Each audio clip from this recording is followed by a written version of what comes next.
contraptions are calibrated. We may now depart.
Paimon.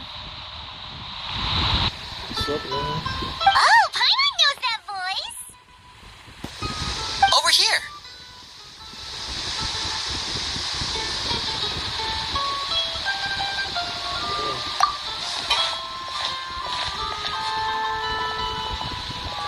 To borrow one of the more popular turns of phrase at the moment, this appears to be quite the fated reunion. Running into you two out of the blue like this has really made my day. I certainly wasn't expecting it. You can say that again. What brings you to Poisson? Wait, Paimon's got it! You must be here for one of your magic shows, right? Actually, we've run into a bit of trouble on the home front, so Father arranged for us to stay in Poisson for the time being. Oh, are Lynette and Fremini here too? Yep, along with most of the other members of the House of the Hearth. You may have noticed Poisson seems a bit more crowded than usual. So you're saying nearly the entire organization has moved to Poisson? Sounds like you've run into way more than just a bit of trouble. What's really going on? Well... Since the two of you are so curious, perhaps I can fill in the gaps. You scared Paimon half to death!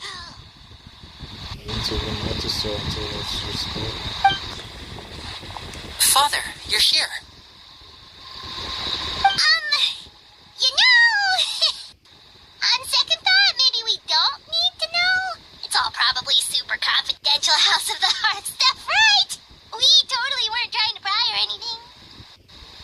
No need to be nervous. I could sense your genuine concern from your conversation just now. Of course, I can also understand your confusion. Sending so many Fatui here to Poisson, it's only natural that some might suspect an ulterior motive to be involved.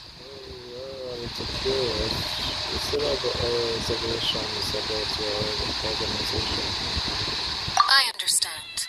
I'm well aware you've had your fair share of confrontations with the Fatui in the past, and I can't exactly guarantee that we'll remain on good terms in the future.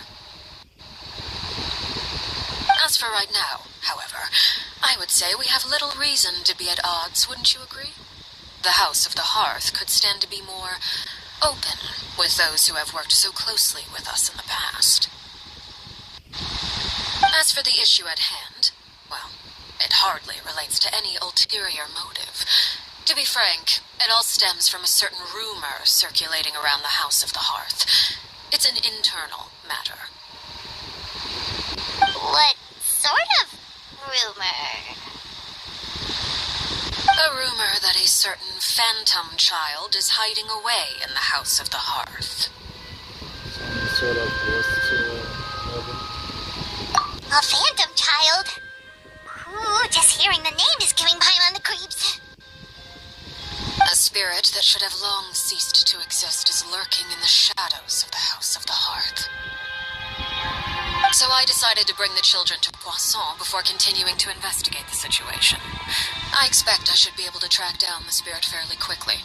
After that, it's just a matter of resolving the situation, if you will. It shouldn't be much trouble at all. If you're curious, or if you still have some concerns, it might be advisable to stick around for a few days. I'm sure the children would be exceedingly pleased to welcome some visitors. Lenny, I'll leave you to entertain our guests. I have some matters to attend to.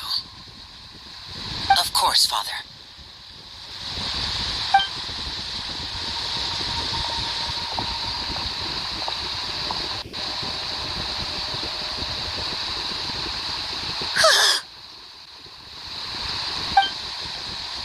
When I heard that you were intimidated during that conversation with the man, I let you know it was all about them. She also suggested that we skip around for a few days, but It has long been a dream of mine to invite you to our home and introduce you to my other siblings. You're quite well known in the organization already. A lot of people have been talking about you, especially after everything with the prophecy. If you're willing, why don't you stay a while and have a little chat with us? Alright. We don't have anything else to do right now anyway. But let's be clear, we're just gonna be there as guests, okay? Don't get any funny. Oh, wait a second. For your guests, that probably means we'll be treated to lots of yummy food, right? Of course. During our stay in Poisson, we've been helping out the locals with some fishing. We bring in quite the bounty every day. In fact, today is the perfect chance for me to show you what I can do in the kitchen. Let's go. I'll take you to where we're staying.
From one of the locals to use as a temporary base. I'll come back later and tidy up a bit. After that, it should be all ready for you to stay in tonight. Awesome, thanks! So, where are we off to now? Well, when I happened to run into you two earlier, I was actually in the middle of distributing some supplies. With this many people staying in Poisson, we have to bring in outside supplies every now and then. I should probably make sure the rest of these provisions get delivered. Otherwise, people might start to get antsy. Okay, we'll come with. There are all sorts of rumors about your organization floating around out there. Paimon's not sure if she could even take a wild guess as to what's true and what's not. But now that we finally have the chance to see a day in the life of the house, we can take a good look at how you operate. Well, you're more than welcome to come along. Just follow me.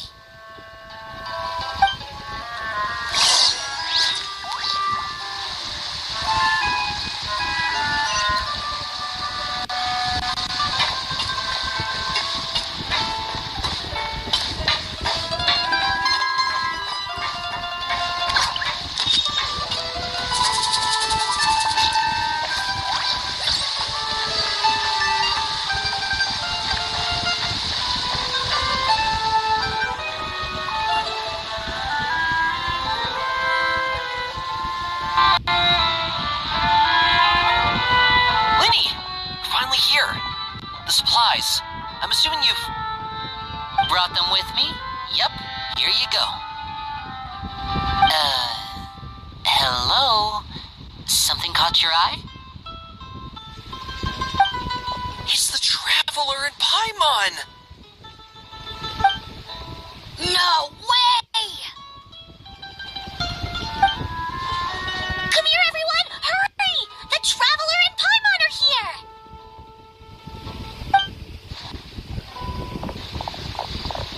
One at a time, please. Don't crowd around them all at once. We don't want to scare off our guests now, do we?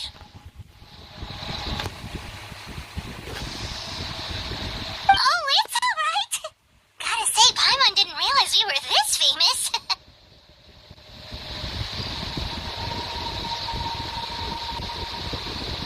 Of course! Father and Linny have told us so much about you. Father told us about how you helped Linny. According to her, you're a trustworthy friend. And as far as she's concerned, that's pretty much the highest compliment we've ever heard her give. As you can imagine, everyone's been very curious about you. I heard the Traveler is so strong that he can move a mountain with his bare hands. I heard Paimon eats so much that she can clean out the entire pantry at Hotel de Boer in just 3 days. Wait a second! That's the rumor you heard about Paimon? Oh, not cool at all! It's also a bit of a stretch. Oh, wait! When guests visit, you're supposed to give them gifts and stuff, right? Oh, we don't need something like that. Besides, we don't have anything to give to you. Come on, we insist. I can give you some of my new potions. Just pick your poison. And by that, I mean medicine or actual poison. I've got both.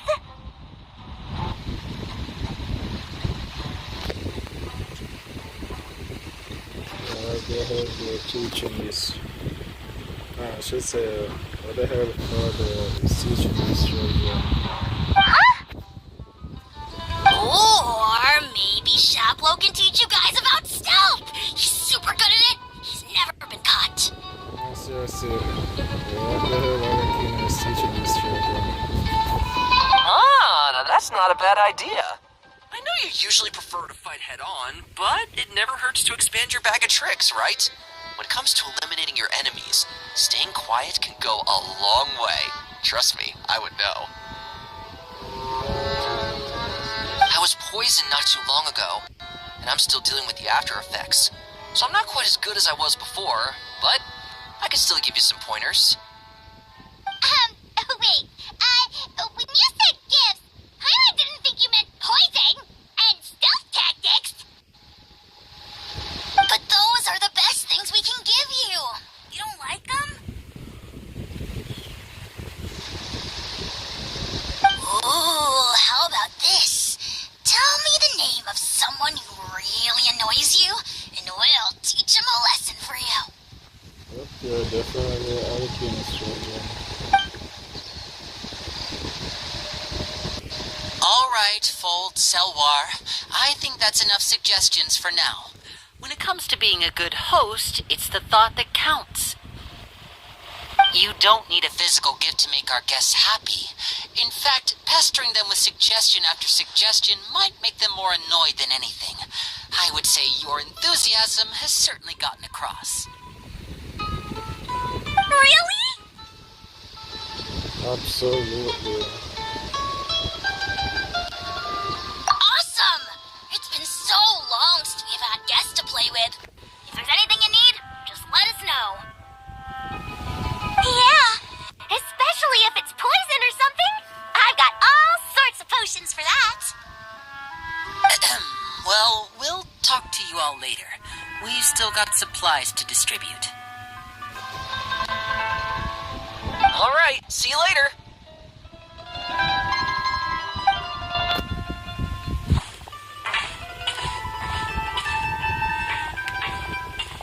Bye!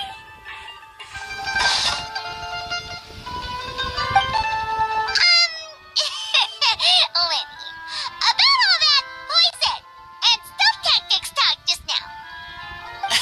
Scared you, did it? That kind of talk comes with being part of the House of the Hearth.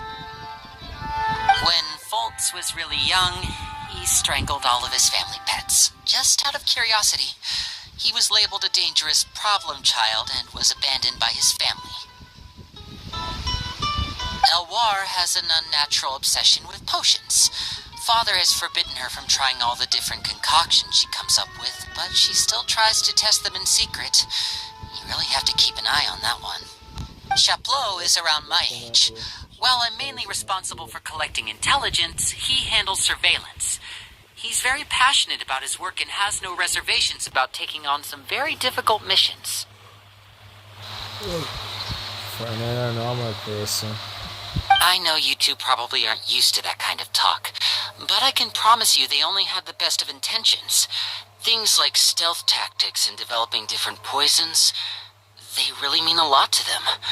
They were just trying to share the best of what they could offer, that's all.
supplies are here.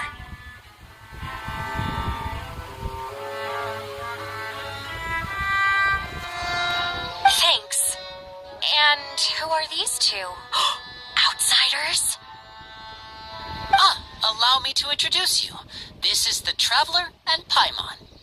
Oh, you're the famous duo I've been hearing so much about. It's nice to meet you. I heard you've traveled to all sorts of places. Is that true? Of course! We're making our way all across to that! Oh, good for you. You must be pretty familiar with Fontaine by now, then. Have you seen the new opera that started running recently? I think it's called... The 4,000 Thieves? Oh, this is the first we've heard of it. It seems like it's going to be fantastic. From what I've been able to tell from the posters, anyway. You should definitely check it out if you have the time. Oh, and there's the Blind Maiden, too. That one is supposed to have audience interaction. Seems pretty interesting. After this mission is over, I think I'll go get a manicure. Oh, maybe I should dye my hair. Wonder how much it'll cost. Is it just Paimon, or do these two seem much easier to get along with than the others? Looks like the House of the Hearth has some normal members after all. I heard that. Oh! Oops. I'm guessing you're referring to Foltz and the others. Yeah, we're definitely not all like them. I bet those crazies are practically foaming at the mouth right now. I'm sure they just can't wait to get back to Snezhnaya to carry out the plan. That's enough, Filial. Don't talk about family members behind their back, right? Whatever. Let's go. Guess this is goodbye then. If you ever have some time, we should go see the opera together.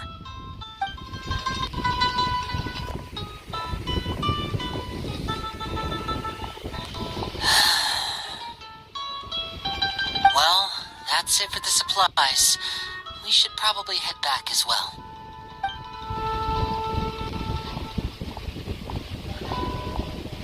Well, they didn't seem too happy with each other. Seems like there could be something more going on here. We should observe for now. It's better not to cry. You're right. We're only here as guests after all. Oh, Linny's getting super far ahead. Come on, let's catch up.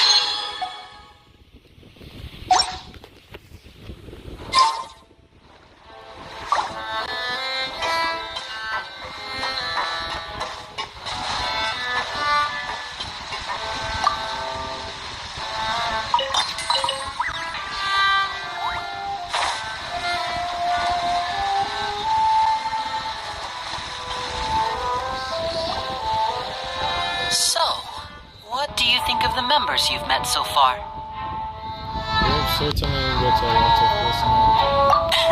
Well, Father is always encouraging us to be strong-willed and independent. So if there's one thing we've got, it's people who aren't afraid to speak their mind. Well, I should probably get cooking. Wanna join? Of course! Then let's head out. Huh? Fremine? What are you doing here?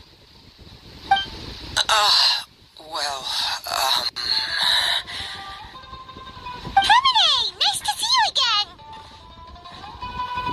Oh, you too.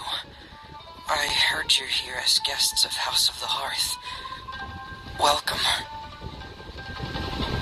We were just going to make some food. Why don't you come along?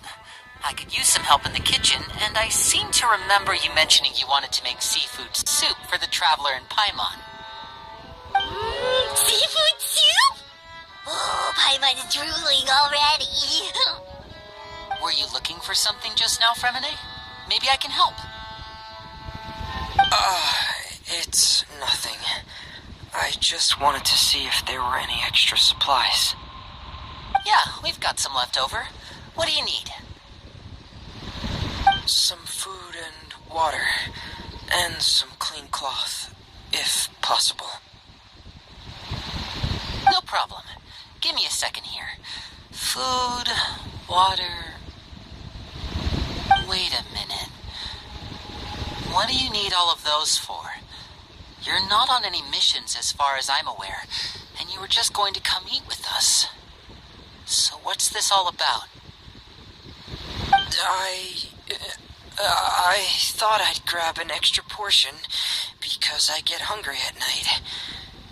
Could be because I'm growing, you know, and... Fremine. You remember what I told you? You're not like me. Your lying skills still need some work. Tell me what's going on. Is it really bad enough that you have to keep it from your own brother? Maybe it'll be better if we gave them some space.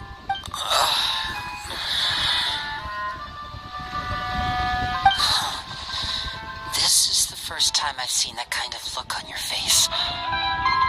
Whatever happened, does it have something to do with Father? Yes. Just follow me.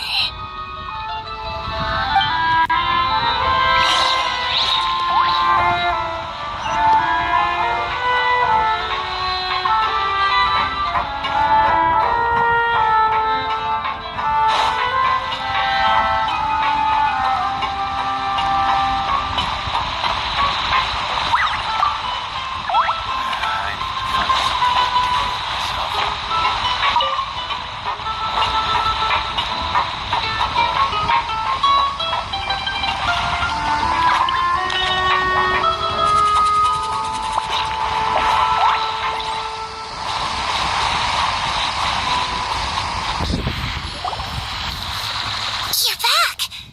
Oh, and you've brought some birds with you this time! Hello, my name's Linny. I grew up in the House of the Hearth. And you are? Hi, Linny. I'm also a child of the House of the Hearth, just like you. Am I seeing a horse? Is this a phantom trail? You can call me Clairvy. Clairvy? It's nice to meet you. Does that name ring any bells, Linny? No, not at all. That's not a name we have on our roster, I'm sure of it. What I'm not sure of, though, is how she managed to sneak in. Seems like being able to discuss her past with her children. She must be the phantom child Father's been searching for. From the looks of it, I'm guessing you were the one that found her, Fremine. You, haven't told Father, have you? No, I haven't told anyone. I've just been keeping her hidden. For how long? About half a month now.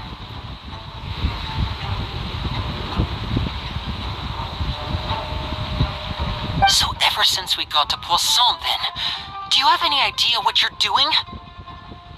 I know what I'm doing. Really? Because from where I'm standing, it looks like you're hiding the very person Father has been trying to find.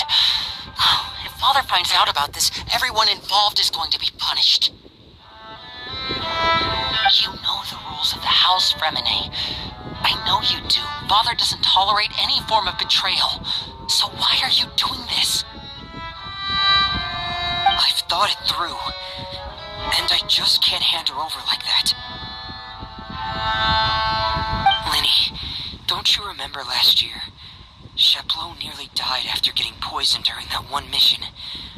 He wasn't able to get back before the poison started taking effect, and not a single person was there to help him. That night, while I was sleeping, I heard a voice telling me to go save him. I opened my eyes, but I couldn't find the source of the voice. I thought maybe I was just hearing things, but I went to look for him anyway.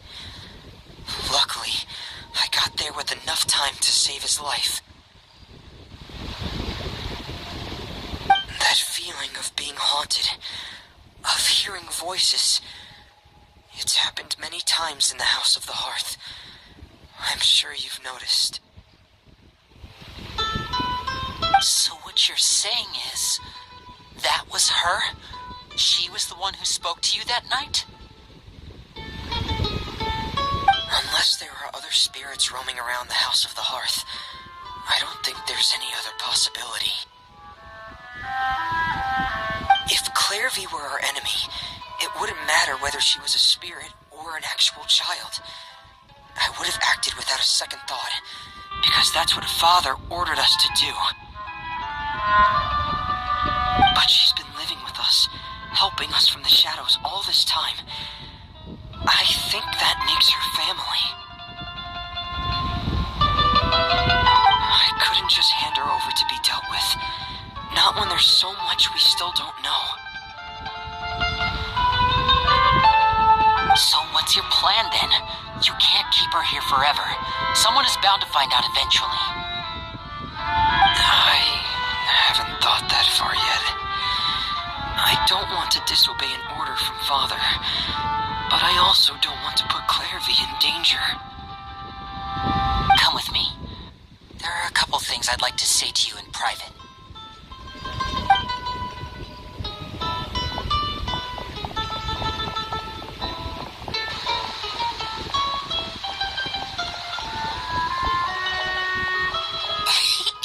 Those two sure care a lot about each other. Well, they got a funny way of showing it. From where Paimon was floating, it sure seemed like they were about to bite each other's heads off. No way! They have a really deep bond. I could tell right away, because I also have a friend like that. I just don't know how long that kind of bond can last. The darkness in the house runs deeper than you can imagine. No one can get out alive. I'm sorry, Liddy. I really didn't mean to drag anyone else into this. Oh really? You didn't mean to? 'Cause I for one wish you did. What do you mean? You know, when we were younger, you didn't call me Linny. You called me brother, just like Lynette. We grew up together, the three of us. We were all orphans, all rescued by Father. Of all the siblings in the House of the Hearth, I think our bond was the closest. Later on, when you started calling me Linny, I wasn't actually surprised. After all, Lynette and I are related by blood. We've had to depend on each other to survive long before we joined the house. Linny, The darkest and most difficult moments of my life happened before you and I had ever met. I'm sure that's true for you as well. Even so, Fremine, we've stood by each other for all these years now, and to me, that means more than blood. You and Lynette are the most important people in my life. No one can replace you. So I won't let you face anything alone. Not if I can help it. Oh, looks like things are getting kind of heated between Linny and Fremine. Maybe we should go check on them. Oh, it's raining. I should put my clothes away.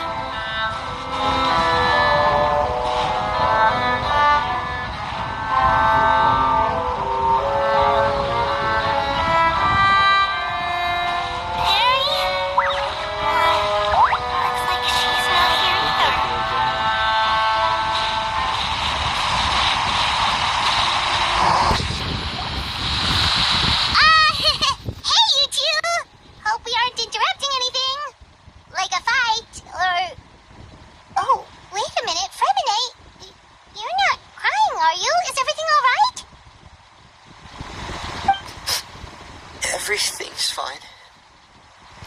Thanks for asking. Well, we're all friends here, right? We've been through so much together, so if there's anything we can do to help, just say the word. It's just a small family dispute. It's not something our guests should trouble themselves with. In fact, it might be better if your stay ended here. But sometimes I can guess something in hunger. What are you getting at, Traveler? When guests are around, families are often on their best behavior. And any disputes are less likely to escalate. That's what you're trying to say, isn't it? Exactly. I just... Thank you. I was really hoping to keep you out of it. But even if I could think of some other reason to turn you away, I'm not sure I could convince you. I know things could turn dangerous, so I promise you this. From now on, I'll protect you like my life depends on it.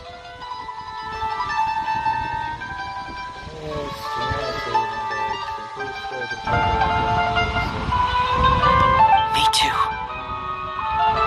Well, back to the matter at hand then.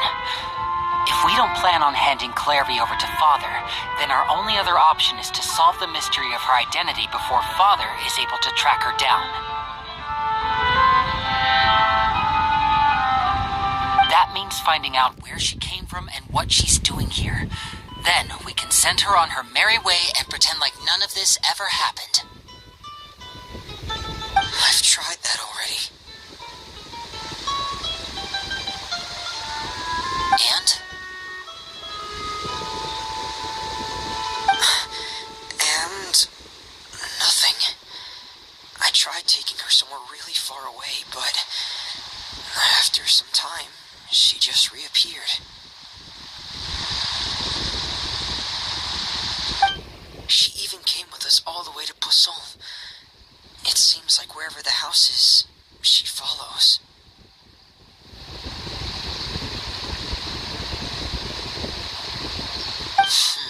I don't know much about spirits.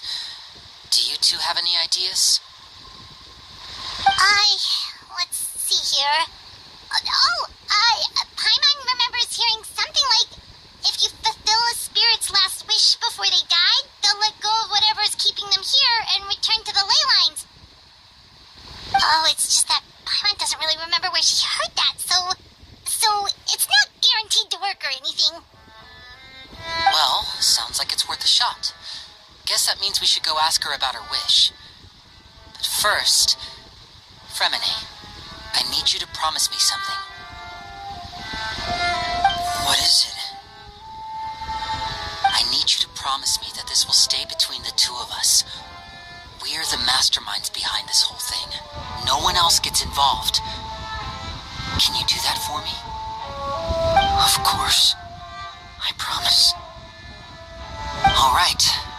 Then let's seal the promise just like when we were kids. Fist bump on 3. Ready? 1, 2, 3. I swear.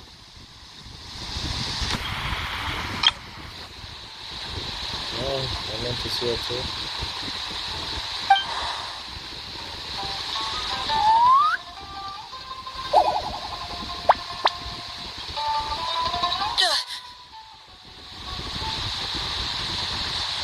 Whoa! Lynette! It's good. But what a surprise. What brings you here, dear sister?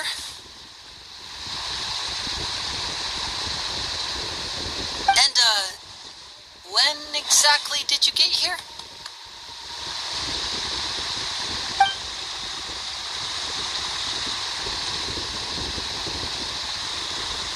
You're an idiot, brother.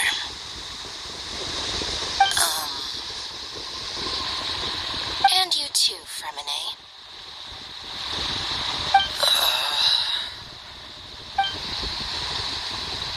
You 3, Traveler, and you 4, Paimon. Yes. Why we are involved. Wait, what did we do? I'll get yours involved in it. I've seen Clairvy around the House of the Hearth before. I hadn't seen her in Poisson, so I figured she must not have come with us. But it turns out you were just hiding her. I heard you talking about your plan. Rather than steering clear of the situation, I'd rather fully join in.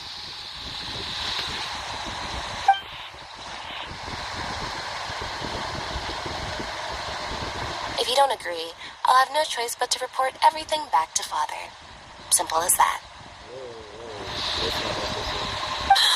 You're not giving us much wiggle room here, Lynette. Well, I guess we're all in this together then. After we talk to Clairvy, we'll figure out our next move. There's no time to lose. Let's go.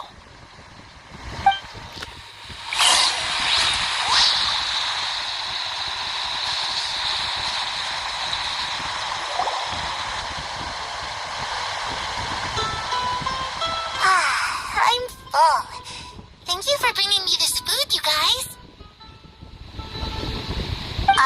She said she's full, but the food doesn't look like it's even been touched. Oh, she's a spirit. That's right. Based on what I've been able to observe, it doesn't seem like Clairvy can interact with the physical world at all. Still, when she's presented with food, she'll always linger around it for a good little while. Maybe, in her mind, she really is eating those things. Does she know that she has already passed away? I've tried to ask her, but she didn't answer. My guess is that she's just as confused as we are. Or maybe she couldn't understand the question at all. Clairvy, if you've got some time, I'd like to ask you a few questions. Sure. Oh, another new friend. Hi. Hello. Clairvy, how did you join the House of the Hearth? Huh? Isn't it the same for everybody? The knave brings you here and then you can't leave. It's just that your name, it's not on the roster. And I've never seen you before. The roster? Oh, I get it now. I think there might be some things you don't know about this place. The people in charge, they're not as nice as they look. They say they keep a roster, but it's not complete. There are a lot of people who aren't on it, and never will be. In this house, some people are family, and other people are just test subjects.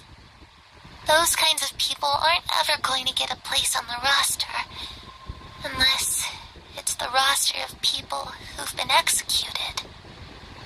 Wait, does that mean the knave... she... Is there anyone that can vouch for you? Perry. She's my best friend. She's the only one I trust in this place. Have either of you heard of that name before? No.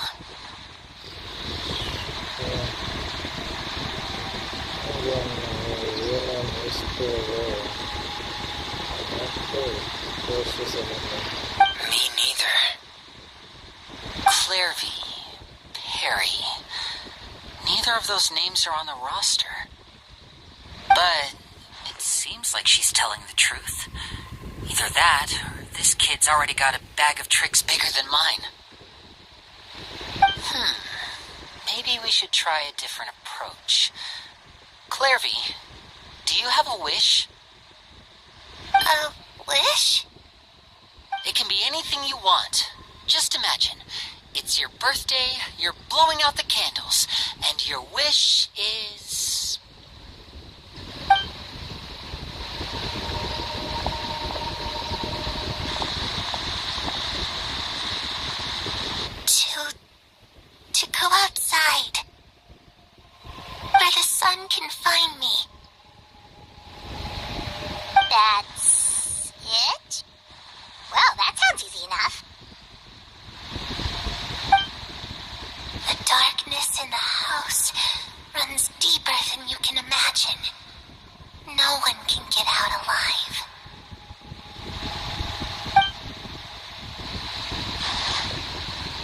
Switch and Okay, time to divide and conquer. Listen up. I've got a plan. I'll try and find a way to use basic illusory magic to take Clairvy outside and bring her somewhere with sunlight. Lynette, try and find the list of executions that Clairvy was talking about and see if her name is on it. Fremine, you stay in Poisson. We can't be the only ones who've had run-ins with Clairvy. I need you to collect intel on everything she's said and done. Understood.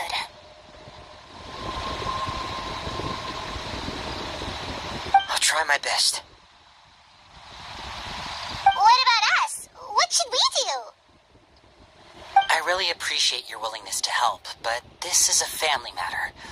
I don't want to drag you in too deep. It's too risky. Let me think. Since Father considers you to be guests, maybe you could stick by her side for a little while.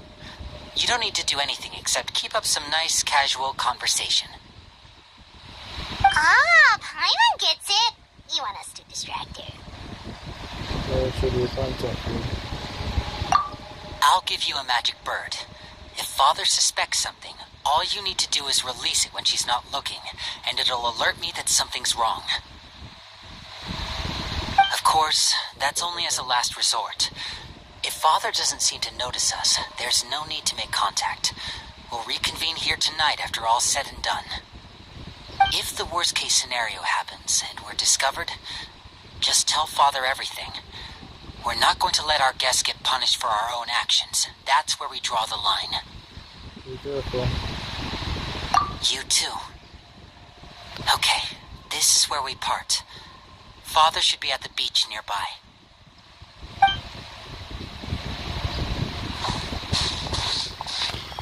I really hope this goes well. No, it has to go well. That's the only way this can get resolved.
expect to run into you here. I was unconscious for quite a while after the fight in the Primordial Sea. After I woke up, I realized I was being taken back to Snezhnaya, and well, I couldn't have that now, could I? Not when I've still got unfinished business here in Fontaine. So, I mustered up all my strength and made the journey back on my own. What sort of unfinished business are we talking here? It has to do with Skirk, my master. I really wanted to meet up with her, but by the time I got back, she'd already left. I still have so many questions for her. Without any other leads, all I could do was ask the knave to help me track her down. She must have left behind some traces from her time in Fontaine. Oh, okay, so have you found any clues? Unfortunately, no. While the House of the Hearth is adept at collecting all manner of intelligence, certain existences can still manage to escape our purview. Basically, unless Master feels there's a need to meet with me, she's not going to be found. But that problem has an easy fix. I just need to become stronger, and then... Paimon thinks you should focus on getting better first. The worst of it is over. It's all thanks to that one kid from the House of the Hearth. Elwar, I think her name was. She gave me a bunch of random potions to drink. They didn't go down easy, let me tell you. Pain and chills all over. But they really did help speed up my recovery. And that's good, because it looks like I really do have to head back this time. The old man's been putting the pressure on me. He sent someone to tell me I'm needed for some sort of project. Project Stuja? What is that? Yeah, that's the one. I heard Regrator's involved too. I'm not looking forward to having to listen to all his monologuing, that's for sure. Hey, maybe you could think of a way for me to stay in Fontaine for a little longer. Helping Linny and the others brush up on their fighting skills would be far more interesting. If you and I could spar, that would be even better. I've been waiting for a chance to see you go all out. And what a sweet little daydream that is. But I also have a role to play in all this. I'll be leaving Fontaine shortly as well. Besides, considering how little they see fit to step outside the homeland, being called on to return to Snezhnaya by such illustrious dignitaries, what a great honor. Wouldn't you agree?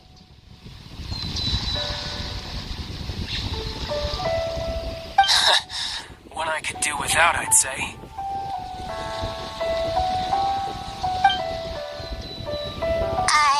Is it just Paimon? Or does it kind of seem like they're... The schedule HR stalking their colleagues behind their backs. So, dear guests of the House of the Hearth, to what do I owe the visit? Well, we just... I need to learn more about you. Right! We're super close to Linny and the others, but we still don't know much about you! Is that so? Introductions have already been made, have they not?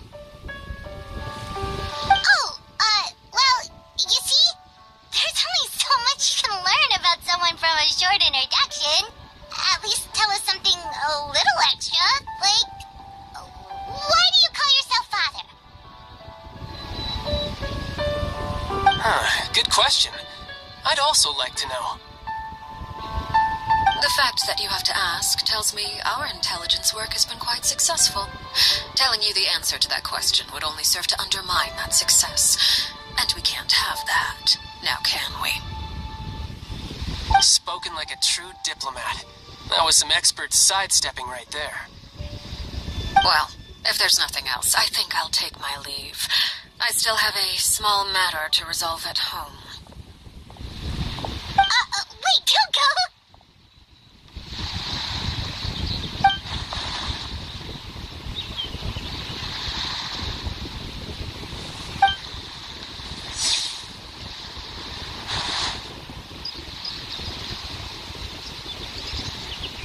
About the House of the Hearth, what does the organization mean to you?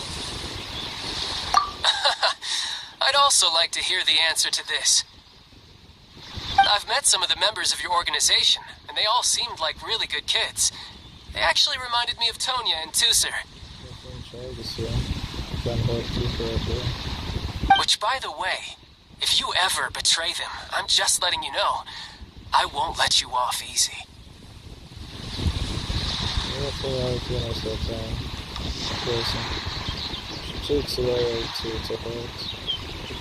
And why would I betray them? Well, you've already betrayed the House of the Hearth once, haven't you? At least, that's what I heard. No, not sure. The personal reason why she did that.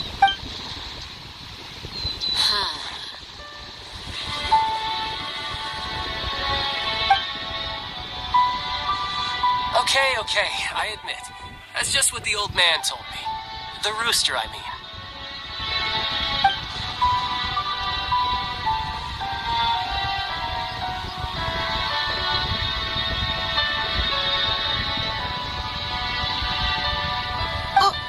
Wait. Did you really do something bad to those kids? Never mind what I've done. I'm more curious as to what the mighty rooster had to say. Care to enlighten me? Well, nothing much. Just some stuff about you taking out many other members of the House of the Hearth, and even going so far to attack your own family. I see. Based on your reaction, I'm guessing it's all a bunch of lies. Hardly. I don't appreciate his particular turns of phrase, but I suppose he didn't say anything untrue. Although, it would be more accurate to say that there is a certain level of prejudice involved, but I don't intend to clear that up just yet. Prejudice has a funny way of concealing the real truth behind certain things, an attribute that I find to be quite advantageous. Call yourself a Fontanian, for example, and people will assume all sorts of things, when the real truth is that this is simply the land where I was raised. Huh? You're not actually from Fontaine? But then why did you try to help out with the prophecy and everything? I was trying to protect the children born in Fontaine. Claiming that I myself was a Fontanian simply made it easier to operate. People would hardly suspect a fellow Fontanian of having any ulterior motives. Who wouldn't want to save their homeland after all? The primordial sea wouldn't have any effect on me, but it would have caused great harm to the House of the Hearth. Well, you wanted extra information, didn't you? There you go. I hope that satisfied your curiosity.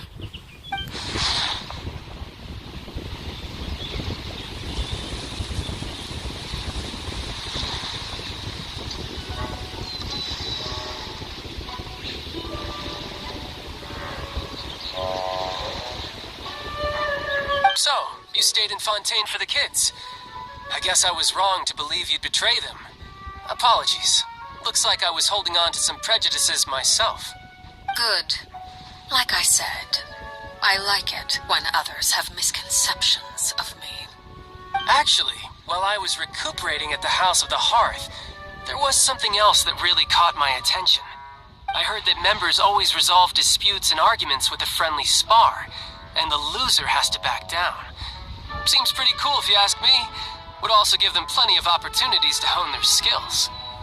Well, that's only a recent development. In the past, such spars weren't nearly so friendly. The losing party would lose everything, including their life. They were that high stakes? Whew, at least that's not a thing anymore. Well, the current atmosphere's not half bad. I'm a bit jealous, actually. You've got so many family members around you, and you even get to live with them. Having a lot of family around means dealing with a considerable amount of bickering and scheming. Once Tonya and Tusser enter their rebellious phase, I'm sure you'll understand. She's not wrong. Just imagine. Tusser becomes obsessed with plucking out strands from the rooster's mustache, or Tonya decides to dye her hair 42 different colors. Okay. I get the picture.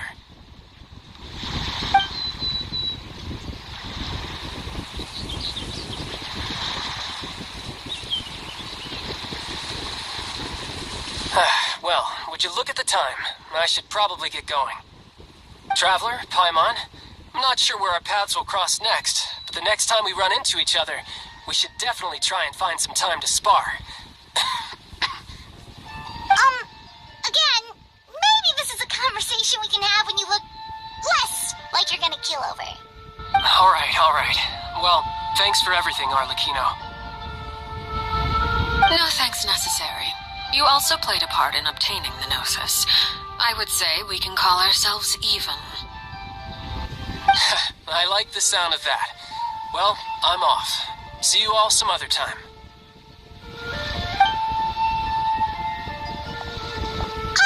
We should probably get going too. Do you want to head back with us? Oh?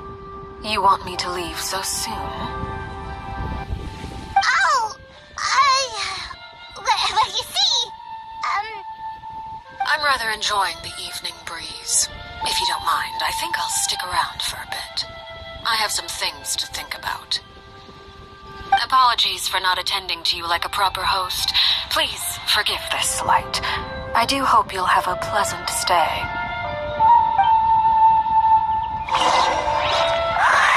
We managed to keep her distracted until nightfall. Good thing Child was there to keep the conversation going. You don't think she suspected anything, do you? Oh, I wonder if Liddy ran into any issues. Let's hurry back and see how everything went.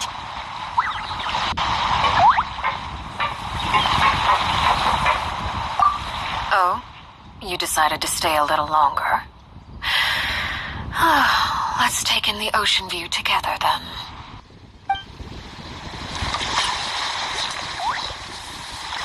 I guess I would like to do that. I have to report that to you.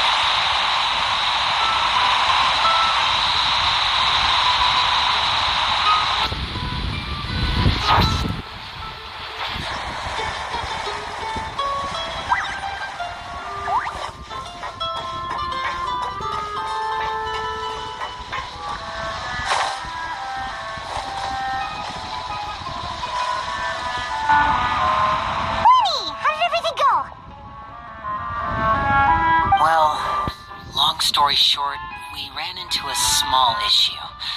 Clairvy can't go into the sunlight. How do you know? Everything was fine at first. She followed me up to the surface just like I told her.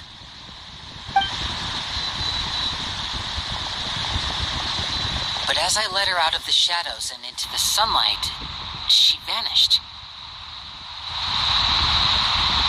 I turned around and there she was, standing at the edge of the shadows, silently watching me.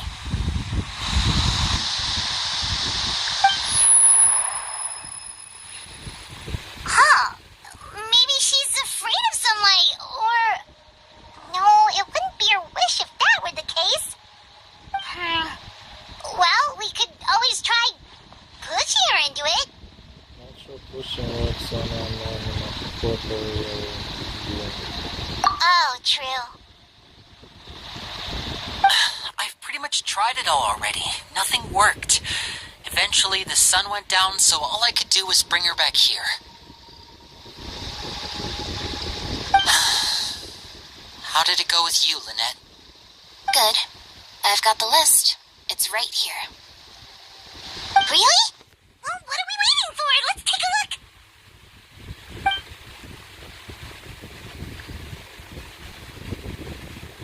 Oh, that's a lot of pages. Oh, it's gonna take forever to get through it all. We can each take a section. Here. La Pouillade, L'Endroit, Chambel, Horaire.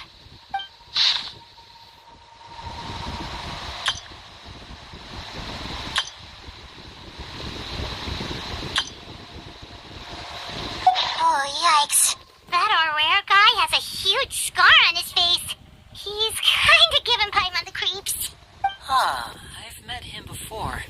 The scar is from an injury he received during a mission. I still remember him joking with me about it. He said any future lover would take one look at him and then lose all interest. Did he say anything else? Well, I asked if there was someone he was interested in. He said no, and that's where our conversation ended. It was only later that I learned he really did have someone he liked. He risked everything to escape so he could be with her, but it didn't work. One day, Father asked to see him, and, well, I never saw him again after that.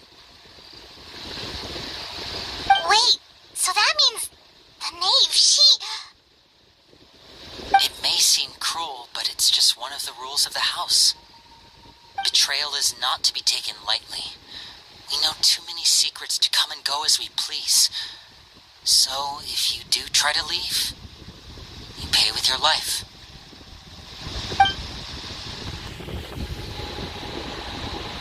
Her name's not here, huh? Well, that's not too surprising. It doesn't seem like this list is complete. It only contains records dating back around 5 years. Let's shift our attention then. Fremine, were you able to find anything out? Fremine.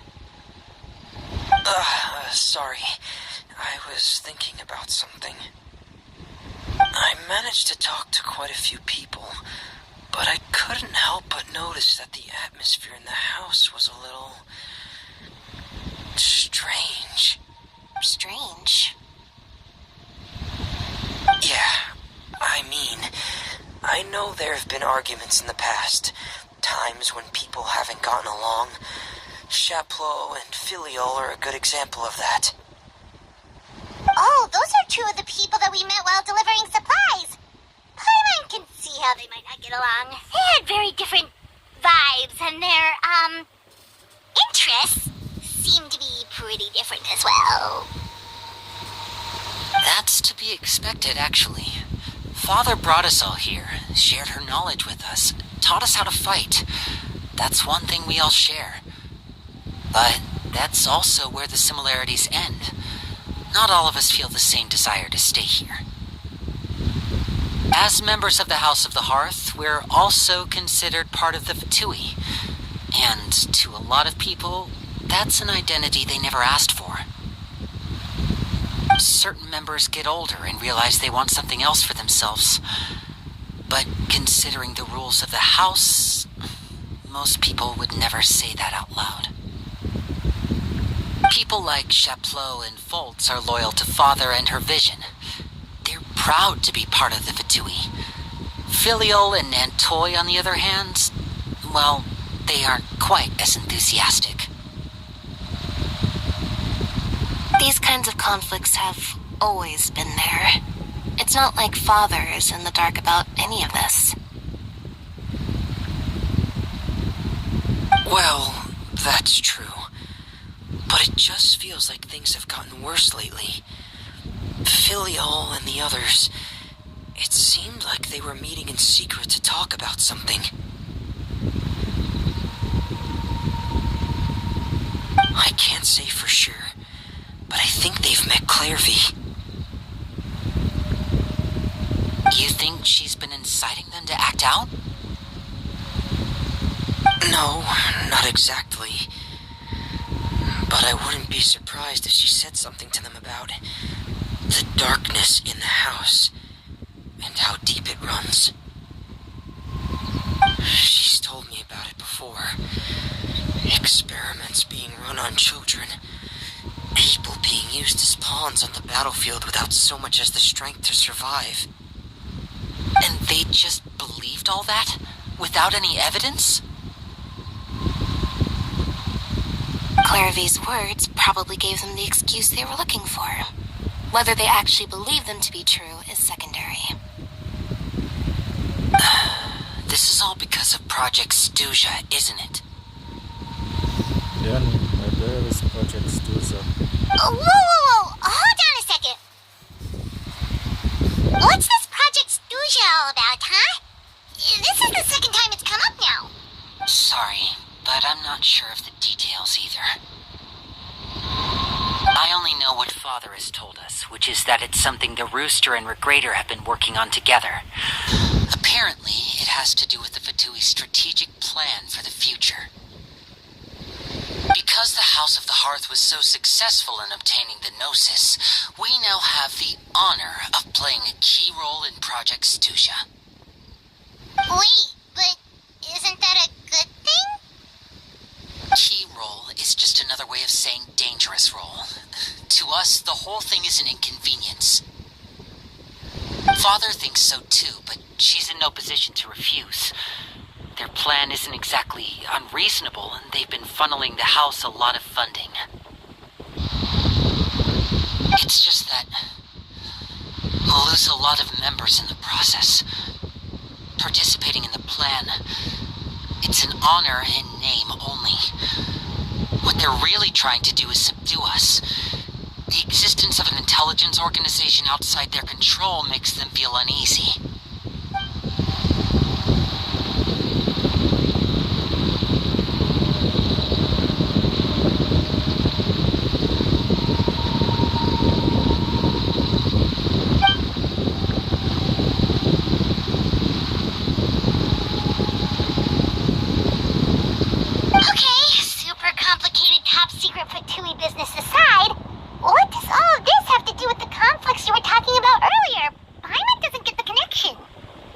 External pressure has a way of exacerbating internal strife. You can't overlook the power of fear either. People are afraid of dying, and that fear is often the impetus for a lot of stupid decisions. I thought resolving the Clairvy situation would make everything go back to normal. But it looks like things are more complicated than I thought. If we leave Filiol and the others to their own devices, sooner or later, Father will be forced to take action. We can only focus on one situation at a time, brother. You're right. Even if we confront Filiol and the others, it won't do any good. It might even make matters worse. We should focus on Clairvy for now. Well, it's getting late. We should head back and get some rest. We'll try again first thing tomorrow. Lynette, you stick with me this time. Fremine, keep a close eye on Filiol and the others. Make sure they don't do anything they'll regret. Good work today, everyone. Have a good night, and I'll see you tomorrow.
Out about all this, do you?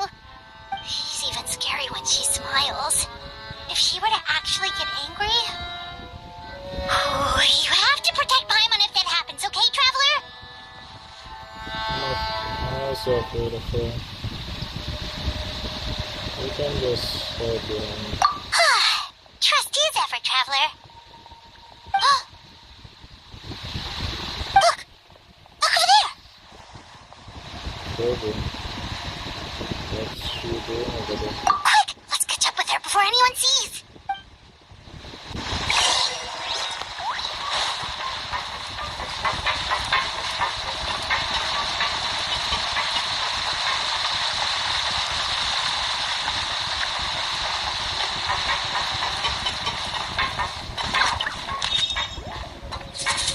Over there!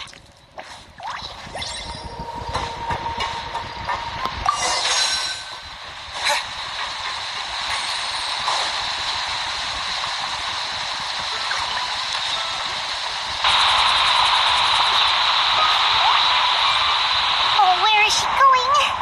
Oh, if someone sees her, we're toast.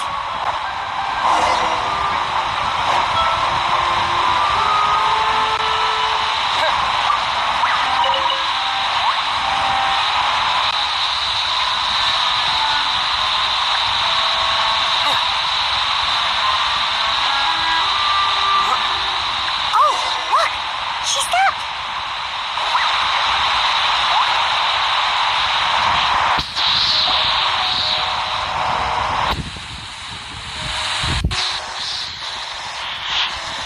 Clairvy! Shh! I opened the window while no one was looking. Look how pretty the outside is.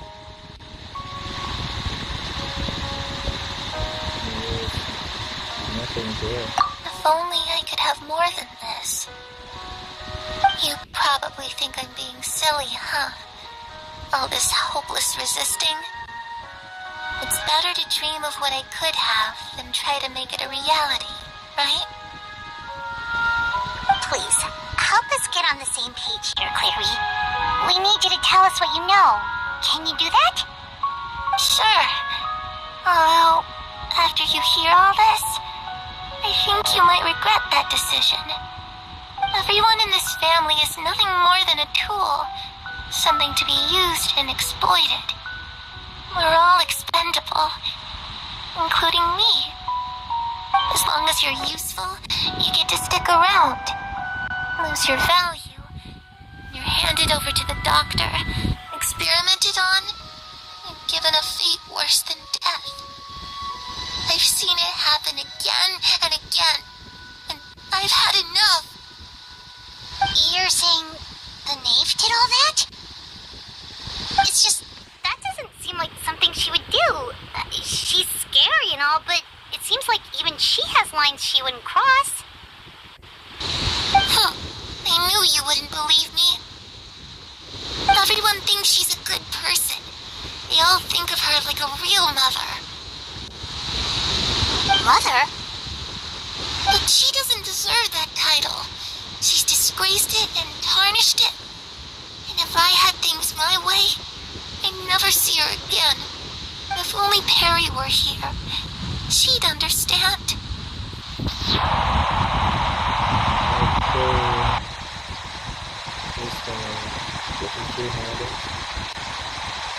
Harry. There's that name again. Also, Paimon's getting a strange feeling. It almost feels like she's not really here with us. Paimon can't tell if she's actually talking to us or if she's mistaken us for someone else. Well, in any case, it seems like she really needs someone to talk to. We should keep her company for a little longer. She looks so young, but it seems like she's been through a lot. It's getting windy. I should close the window. Ooh, look at the moon. Isn't it pretty? Hey, wanna hear a secret? I heard that if you look up at the night sky in Snezhnaya, you can see the aurora. It's supposed to be super pretty. Even prettier than the moon tonight. Perry and I promised each other that once we're older, we're gonna go see it together. But I can't find her. I'm worried she's also been... No, that wouldn't happen to her. She's special. Mother likes her a lot. We should really go talk to Mother, but we just fought. She doesn't want to see me, and I'm too scared to face her. What should I do?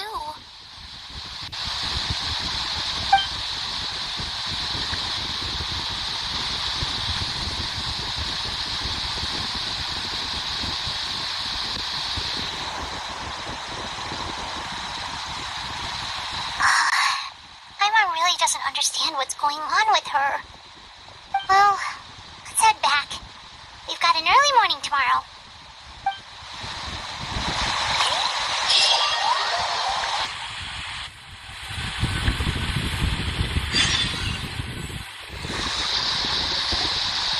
All right, looks like we're all here. Let's go ahead with the plan. Before we do that, focus on Oh? What is it? the name and what everyone together. What makes you ask that? Well, we kinda ran into Clairvy last night, and that's what she told us.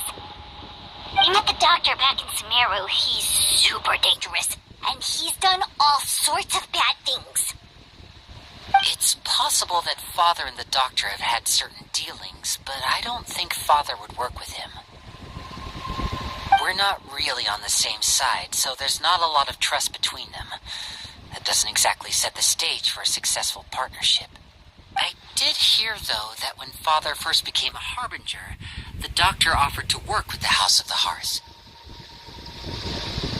Father rejected most of his proposals, except for one. It had to do with some sort of secret experiment. Secret experiment? Could that be what Clairvy was talking about? I don't think so. I don't know any details about the experiment itself, but I do know it's an entirely independent operation. The Doctor only proposed a direction for the research. That was the extent of his involvement. I still don't think that counts as working together. The details of the experiment are confidential, but complete records are kept on all participants. That doesn't seem to be the case with the situation Clairvy referred to. I know you don't agree with some of the Fatui's methods, and I'm not asking you to. But I am asking you to trust us on this. The House of the Hearth has its own principles. There are certain lines we're not willing to cross. Alright, that's good to hear at least. Clairvy seems to think the Knave and the Doctor worked together to do something horrible. If that turned out to be true, Paimon doesn't know how he would even face you guys. It's just that it doesn't seem like Clairvy is lying either. The easiest thing to do would be just ask the Knave directly, but Paimon doesn't think she'd tell us. Let's focus on the plan for now. Father didn't come back last night. She's probably still near the shore. We'll be counting on you to distract her. Lynette, you're with me. Fremine, you know what to do. Be on your guard, everyone. All right, let's get to it.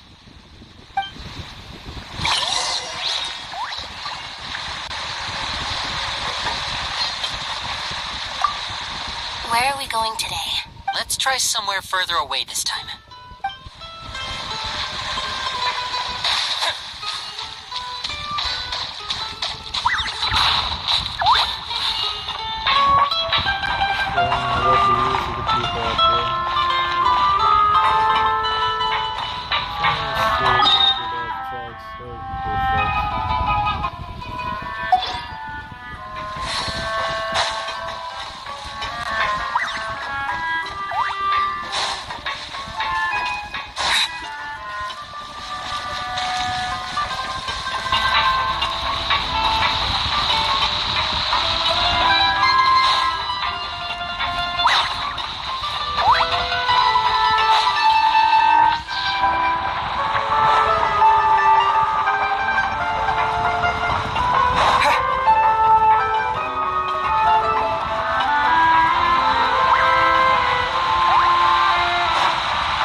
two again. I must say, you look a bit pale. Did you have trouble sleeping last night? Seems to me you didn't sleep last night. A little. Perhaps if you had less on your mind, you'd be able to absolve yourself of such troubles. So what are you planning to do now? Catch up on some sleep? Or should I give you some time to rack your brain for a topic to discuss before I ask any questions? Although I must profess to being curious. Without child here, how do you plan on distracting me? I had a feeling we're going to distract you this time. Us? Distract you? A good one. But no, we were just here for a chat. Looks like you could have used some extra time to think. No matter. If you don't have any other plans, why don't you accompany me somewhere? Don't worry. I'll be sure to steer clear of any scheming children. The ocean breeze is sure nice today. So you know everything going. Children always think they can hide things from the grown-ups. But nothing gets past me. Least of all a little scheming. I think I'll let them have at it for a little longer. I can be very patient. Well, I'll leave you to think things over. If you're so inclined, meet me outside the Palais Mermonia.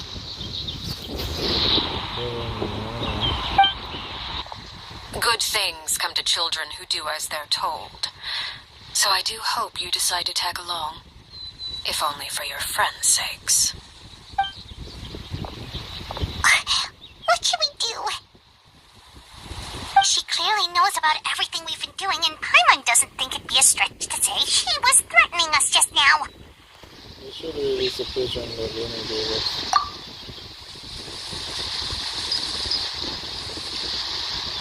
Oh, good idea. Hopefully he sees it in time. Well, we should probably head to the Palais Mermonia. Paimon doesn't want to find out what happens if we don't show up. Based on what the knave was saying just now, it sure didn't seem like it'd be anything good. We really don't have any other options. Because we are already friendly, speaking to the next apartment at all. Okay, then we probably shouldn't keep her waiting. It seems like Linny and the others are on thin ice, so let's do our best to not get them in any more trouble.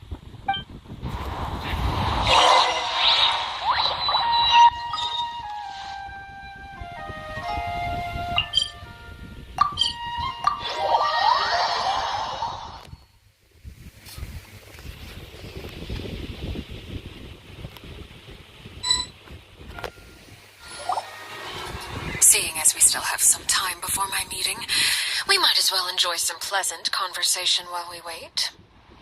I'm glad to see you get along with my children. Being surrounded by good companions is necessary for a child's development. You're not planning on doing anything to them, are you? I assume you're referring to Lenny, Lynette, and Fremine. Although, there's that situation with Filial and Nentoy as well. It appears quite a few people have been acting out lately. No matter. I'm not one to discriminate. All those who betray the house meet the same fate. There are no exceptions. Does that mean you're going to kill them? Oh, are you here to beg for their lives? I'm sorry to disappoint, but the rules of the house change for no one.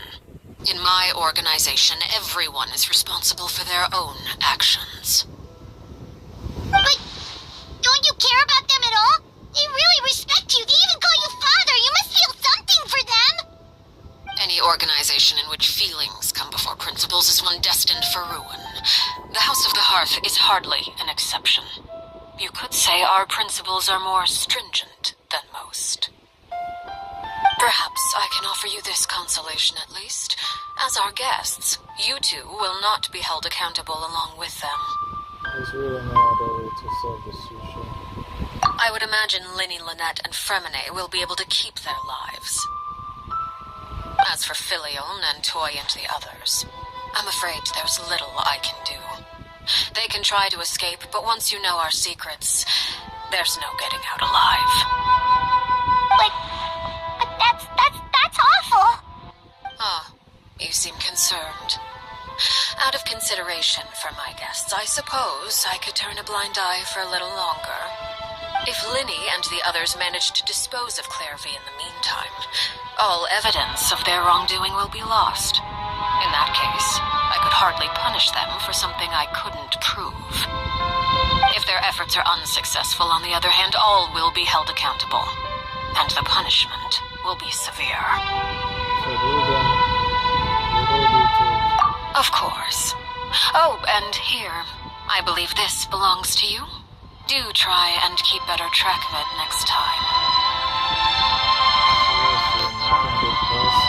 It takes a considerable amount of time to train a bird like this. It would be such a pity if you were to lose it. Permanently. Wait, where did you get that? Well, I'm afraid that's all the time we have to chat.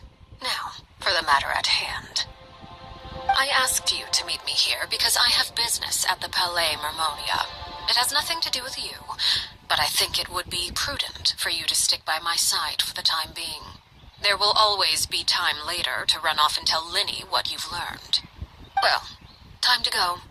Looks like we wrapped things up just in time.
It's been a while, Monsieur Neuvillette.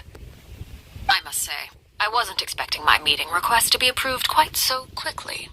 The Palais Mermonia operates with an efficiency worthy of admiration. It is only right that an esteemed diplomat such as yourself should be afforded the proper level of respect.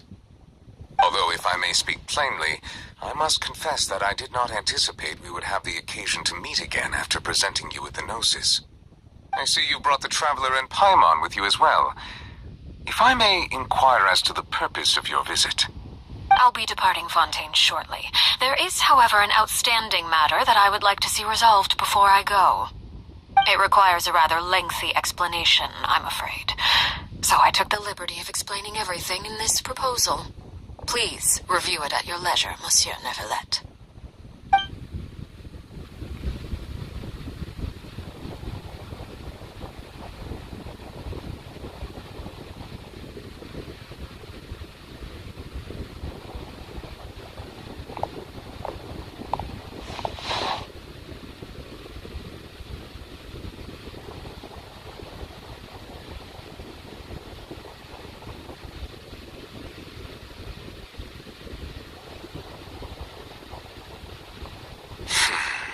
I understand your request. However, at the risk of causing offense, I must admit that I fail to see why you would wish for such a thing. I heard you have a certain fondness for water tasting, Monsieur Neuvillette, so allow me to use water as an analogy. A family is like a large body of water with countless rivers flowing in and out. As someone who watches over this system, I would hope that each river that flows from the source will eventually reach the ocean. Of course, objectively speaking, I know this is impossible. Most of the rivers will dry up along the way, disappearing into the ground and leaving nothing but a barren riverbed behind. Not all rivers are destined to reach the ocean, but I would not see their existence rendered meaningless. I believe the water that flows within them is simply meant for a different destination, like a field in need of irrigation. Or perhaps the glass of a certain water-tasting enthusiast. Did you get any of that, Traveler? Kind of. Your words paint an optimistic picture indeed.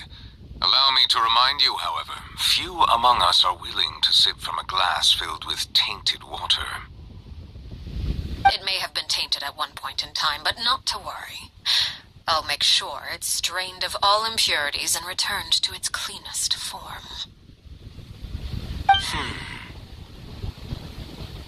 I seem to recall there being a transactional aspect to your proposal. Perhaps you could expound on that? If you accept my proposal, Monsieur Neuvillette, I will gradually withdraw my forces from Fontaine. And, unless absolutely necessary, I will no longer carry out any special missions within Fontaine. I presume I can take your words to mean that, in the future, cases similar to the Tartuffe assassination will cease to cross my desk? Tartuffe? Ah, that thief who embezzled funds from all those charities, you mean? My deepest condolences to his family, but without any evidence, I cannot imagine how the House of the Hearth might have been involved in his passing. Of course, if you accept my proposal, Monsieur Neuvillette, I'm sure certain measures could be taken to reduce the frequency of such troubles. You choose your words carefully indeed. In that case, I am inclined to accept your proposal. My thanks for your generosity, Monsieur Neuvillette. Well, with that settled, we should be going now. I took the liberty of bringing along 2 bottles of spring water from Snezhnaya for you to enjoy. I do hope I get the chance to hear your impressions. Perhaps at our next meeting, yes? Indeed. I trust you would not overlook your commitment in the meantime. All right, Traveler Paimon. Time to go.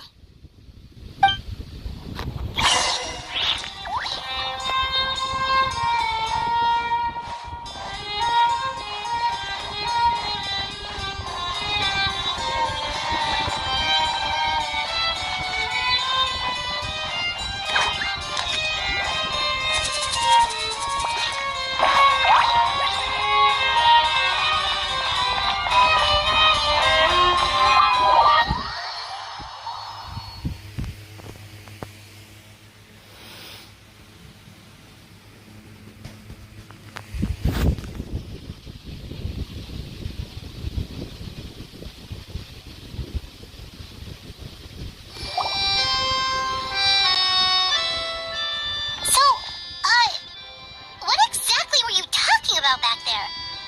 Paimon only heard you mention some rivers, a large body of water, and then some kind of irrigation scheme.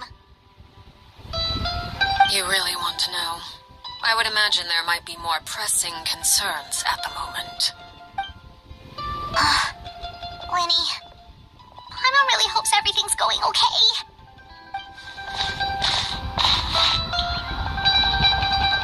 Oh, Paimon recognizes that look. You've got your tiki cap on, don't you, Traveler?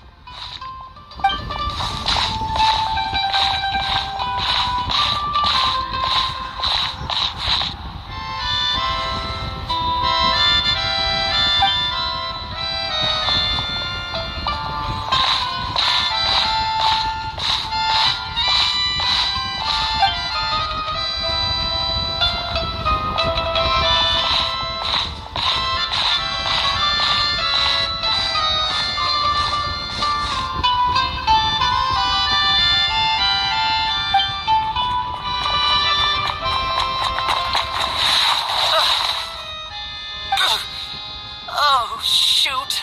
Are you alright? Oh, jeez. I'm so sorry. I was so focused on selling these papers, I wasn't looking where I was going. Well, let me make it up to you at least. Here, take this paper. On the house.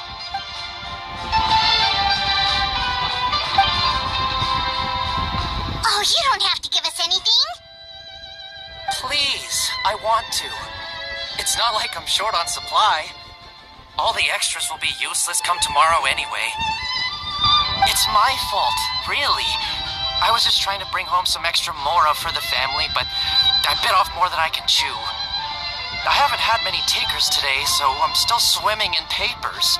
What's going on here? Nothing much. I just ran into your friend here on accident. I should probably get going, actually, so... Hold on. Of course, I'm happy to compensate you with mora, it's just... I don't have any on me at the moment. I'll take 3 papers. Here. Your payment. Oh! Thank you for your patronage. May the Archons bless you with good fortune. If only I had the chance to run into such generous customers every day. I should probably just take on a smaller inventory though, right? I'm getting married soon, so sometimes it's hard to not get ahead of myself. Anyway, I should head out. Goodbye! Well, now that my affairs are settled, we should take the boat back to Poisson. We've even acquired some light reading to enjoy along the way. Actually, why don't we stick around for a little longer? Yeah, I've got spower. Paimon just realized how hungry she is. She can't head back to Poisson on an empty stomach.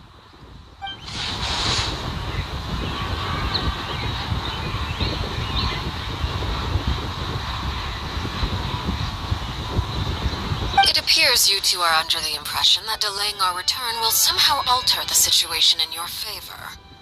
I'm sorry to ruin your fantasy, but your efforts are meaningless. That being said, I could be persuaded to give Linny some extra time. I just have one condition. If you agree to my request, I'll even answer some of your questions. You're quite curious about Clairvy, are you not? And my relationship to her. Wait, why are you being so generous all of a sudden? You're not gonna ask us to do something bad, are you? You overestimate yourself. You don't have the talent for bad things. She was short of its story. There was a time when we did sneak in a church that she wanted to steal. I think they could allow it.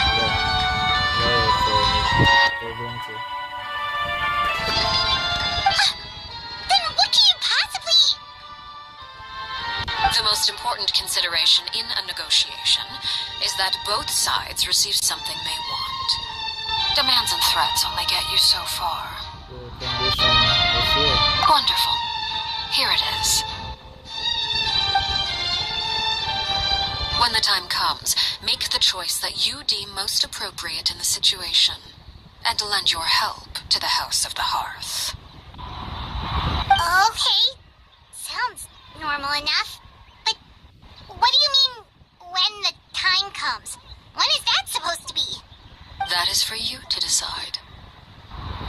You accept your condition. Then we have a deal. Follow me.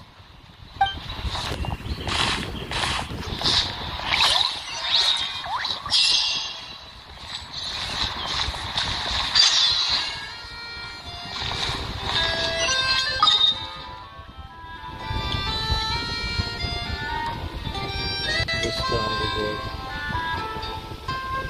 Let's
somewhere long forgotten by everyone. It used to be a grand building. Now it's nothing more than a pile of rubble. No one comes here anymore, nor does anyone care about what once happened here. Although, this place does have something to do with the story I'm about to tell you. It was before I became a Harbinger, and before Lenny and the others joined the House of the Hearth. Due to certain events, I first killed Clairvy and then her mother. And this is where it all happened. You were the one that killed Clairvy? Why? Patience now. Allow me to explain Clairvy's side of the story first. I'll start from the beginning. Clairvy was 6 years old when she was brought by her mother, Crucibina, to live in the House of the Hearth. From the outside, it seemed like a fairy tale. A thriving family made up of kind adults and friendly children.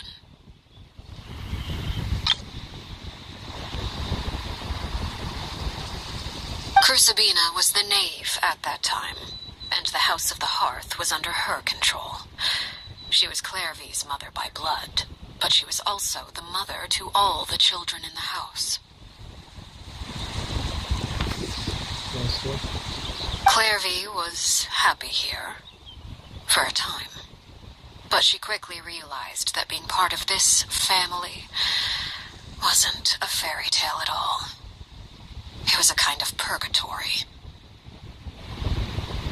Purgatory? Exactly. The House of the Hearth takes in war orphans from all over Tevat. But as for how to raise them, that depends entirely on the person in charge. Crucibina came up with a novel idea. She would teach the children to fight, force them to duel each other, and then crown as the king of the house the child who proved themselves most worthy of inheriting her title. It's difficult to estimate the number of children who died or were maimed in the process.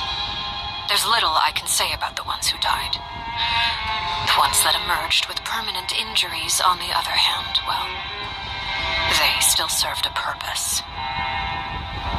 They would be handed over to the doctor to be experimented on, or sent away on dangerous missions. Nothing more than tools to be used and then discarded. So those were the experiments Clairvy was talking about. But what actually happened to her? You said that Clairvy was Crucibina's daughter, so if Clairvy tried to convince her to stop what she was doing, Crucibina probably would have listened, right? Despite being Clairvy's mother, Crucibina cared little for her daughter. She forced Clairvy to join the House of the Hearth only as a means to demonstrate her own impartiality as a mother, to prove that she treated all her children equally. Clairvy did try to convince her mother to change her ways, but it was to no avail. After her efforts failed, the only other option was to rise up and try to fight back. Unfortunately, the other children had already been thoroughly indoctrinated into the illusion of happiness Crucibina had created. Of course, there was one exception. Someone Clairvy's age who knew the truth about the House of the Hearth. Her name was Peruware. Wait, the friend that Clairvy mentioned? Friend, huh? I suppose we can call her that for now.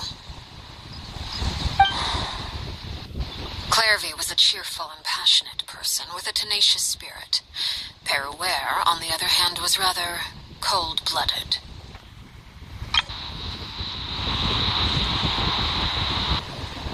Her cold-blooded nature allowed her to see through Crucibina's facade.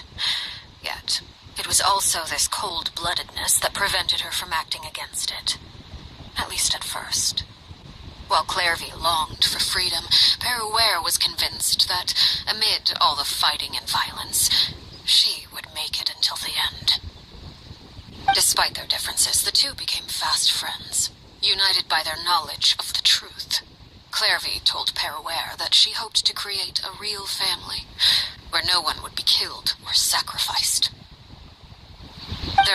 a certain naivete to her ideas, but Clairvy proved her determination many times over. She tried countless times to run away, ask for help, or expose the truth. But her efforts only earned her beating after beating. The only thing that kept her going was her strength of will. Even with her body racked with pain, she would still stand on her tiptoes and open the window at night. She and Peruere would look out at the moon together, a fierce longing for freedom shining in her eyes. But one day that light simply vanished. Oh no. What happened? Her hopelessness resulted from a culmination of things. 10 years had passed. 10 years worth of failure after failure. She and Peruere weren't children anymore, but finding any chance to escape still seemed as hopeless as ever.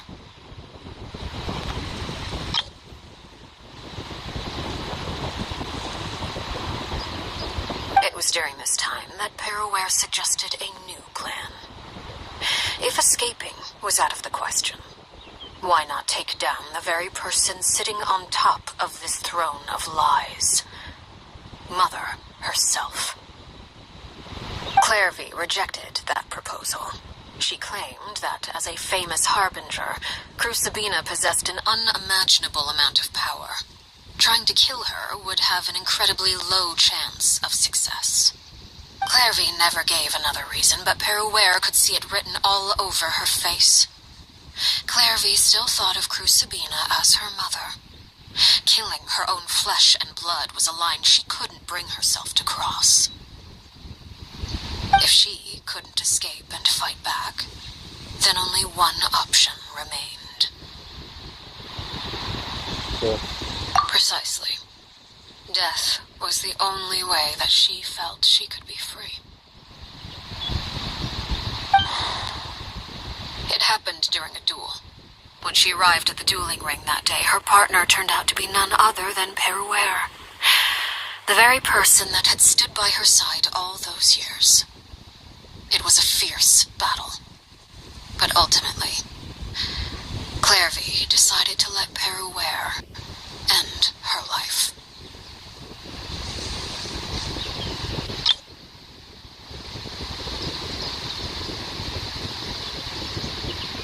From that moment on, Peruere's journey was one written in flames. When the rain finally came and washed it all away, there she stood, the sole victor in Mother's endless game of slaughter, a trail of corpses strewn across her path to success.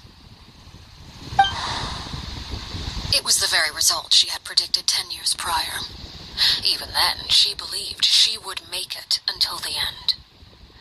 She wasn't surprised by the fact that she emerged as Mother's undisputed heir. Rather, her success left her with an inexplicable sense of restlessness. She was unsettled, and there was only one thing that could quell that sensation. Perhaps you two would like to take a guess as to what it was? Crucibina, you mean? But... Correct. This is the place where Peruere killed her best friend. A mere year later, this is also the place where she fought tooth and nail to kill the mother they shared. The moment she acted, any conception of what was right or wrong ceased to matter. It's one of the principles of the house. Only those who survive get to write the rules.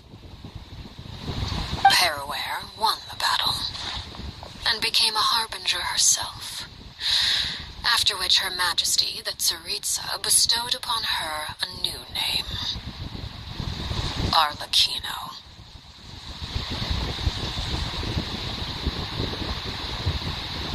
So the Perry Clairvy was talking about, it was you all along. You're Peruere. Arlecchino is just a name you got later. This was your story, just as much as Clairvy's. I left that name behind long ago. I must say, hearing it now does bring back memories. After After I defeated Crucibina, the moniker of Mother died with her. I chose to forego the title she called herself and even chose to give up my own name. I rebuilt the House of the Hearth under a new identity, not only as Arlecchino, but as father. And that is where the story ends. Any more questions?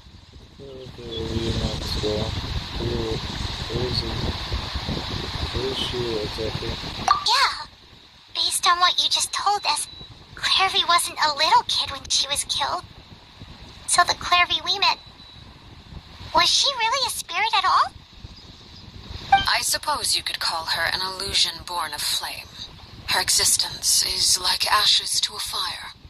Something left over in the wake of blaze and ruin. You see, a certain power runs through my veins. It's not unlike a curse. My flames leave behind shadows of anything they consume.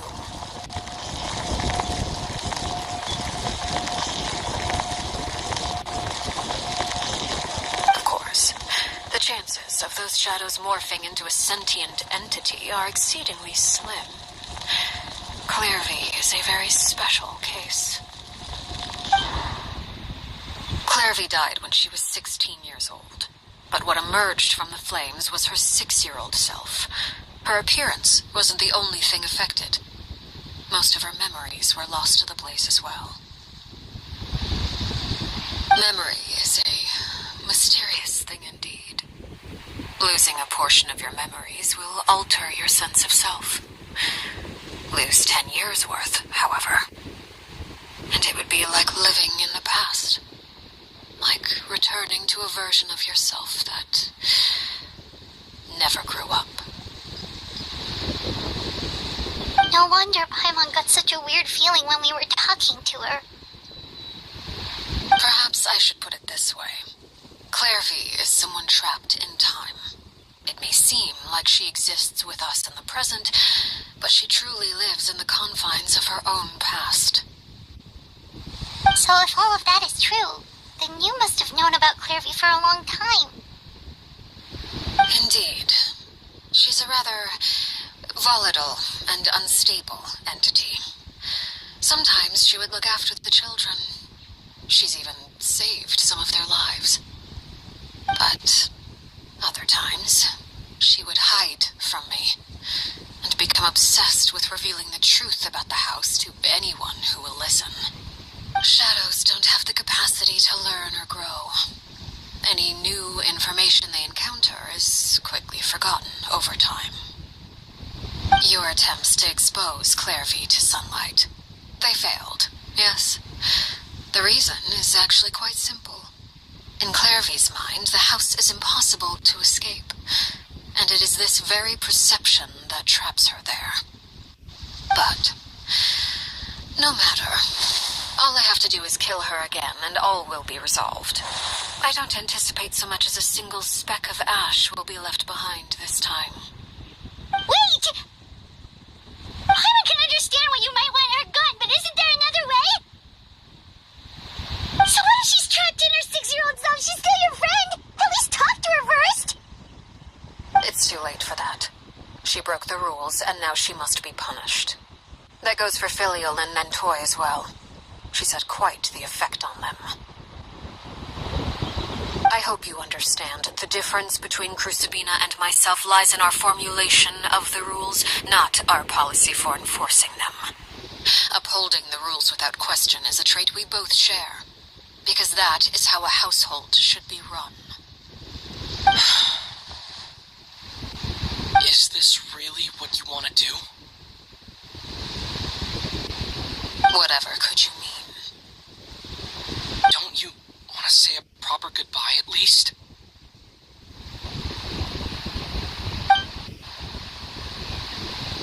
Whether as a killer or as a father, there are two things that must be avoided at all costs: anger and sorrow. Anger makes you impulsive. Sorrow causes you to waver. Well, it appears it's about time to proceed. Before we arrived, I told some of my well-behaved children to bring our troublemakers here by nightfall. I do believe I've kept my end of the deal. I gave your friends quite a bit more time. As for what happens now, we'll just have to wait and see.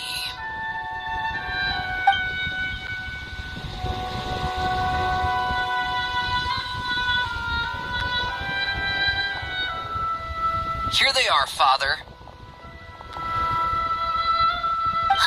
You gonna execute him? Seeing something like that would actually be a first for me. Lenny! I'm sorry.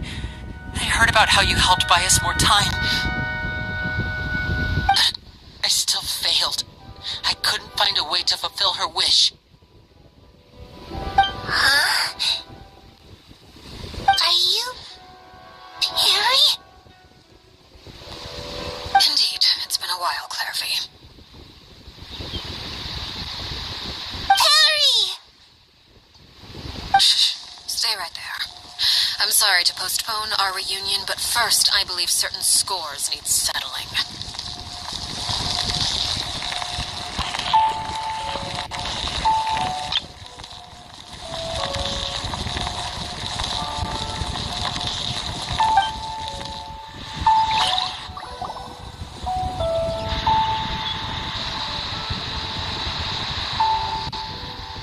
Father, let me explain.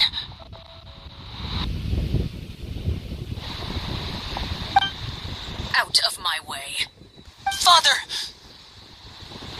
You chose to conceal a threat to the house, and for that, you must be punished. Overall, however, I suppose your wrongdoing is hardly the most egregious of the bunch, so I'll deal with your punishments later. As for right now, the more pressing concerns are the traitors among us. By traitors? Do you mean us? Father, let me explain. We didn't mean to... Fultz, why don't you share what you heard? Yes, Father. Secret midnight meeting number 3. Participants, Filial, Nantoi, Sato, Tati. Nantoi clearly said, if only Father wasn't the one who took us in. Sato added, I'm sick of this life. I just want to live as a normal person. Filial was the worst of them all. She called us crazies and said a bunch of mean things about Father. I did not! You're lying! Fultz is trying to frame us. It's not like I'm the only one who heard those things. After that, you and Toddy and a bunch of other people started talking about Clairvy. You were using all those things Clairvy brought up as an excuse to question Father. We're birds locked in a cage. The only way out is to destroy it. That's what you said, wasn't it? You little... You just want me gone, don't you? What did I ever do to you, huh? And you, Sheplo, have you forgotten who stood by your sickbed, watched over you, and changed your dressings? Come on, let's hear it then. What's your reason for all this?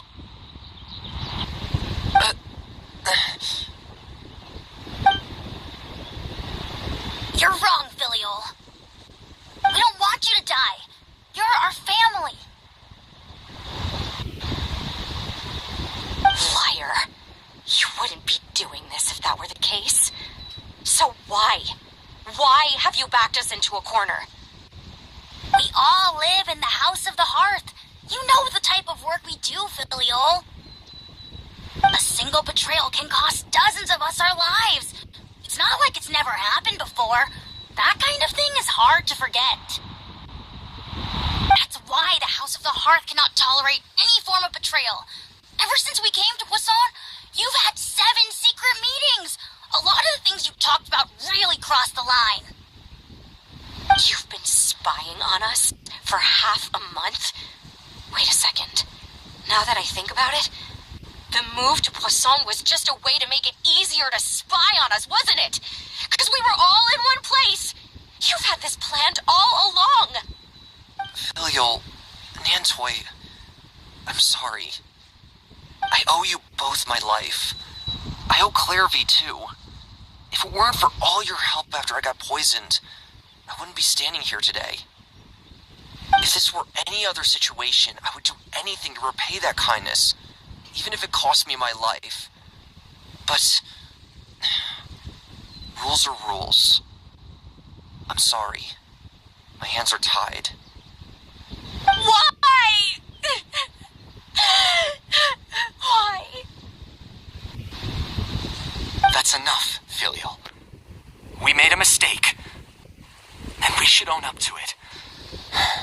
We broke the rules, plain and simple. And now we have to face the consequences. I'm sorry, Chaplow. Fultz. I'm sorry, Father. We accept our punishment. Chaplow, according to the rules of the House of the Hearth, how should these traitors be punished? All those who betray the house pay with their lives. And so it shall be.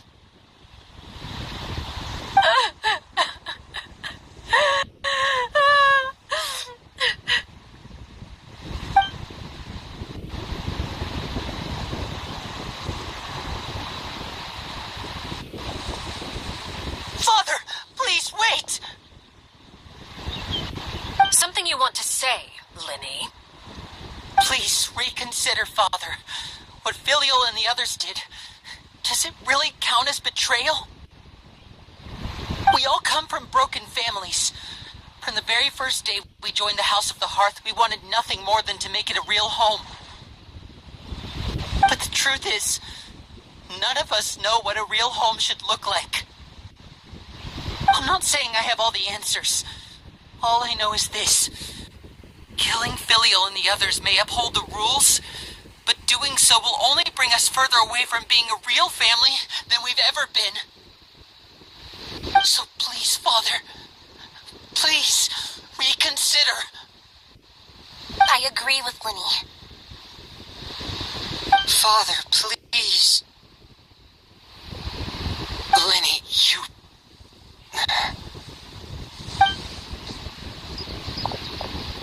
I also agree with Linny.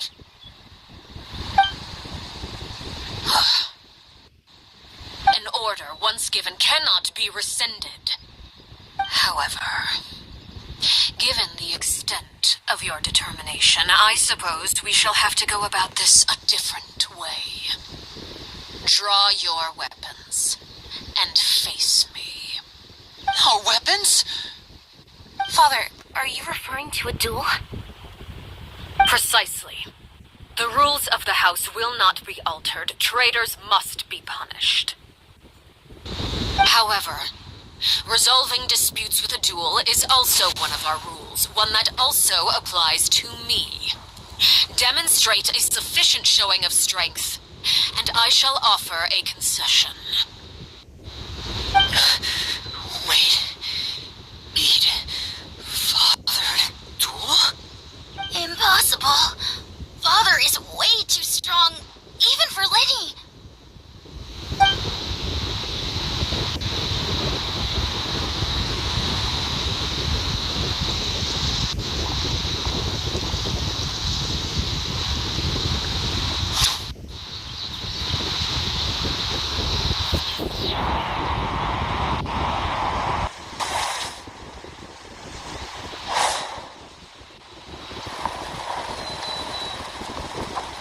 Did you hear that, Traveler?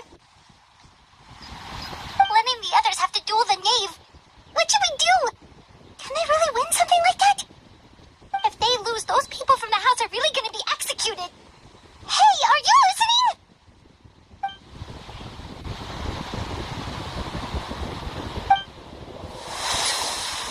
Don't you want to say a proper goodbye at least? Anger makes you impulsive. Sorrow causes you to waver.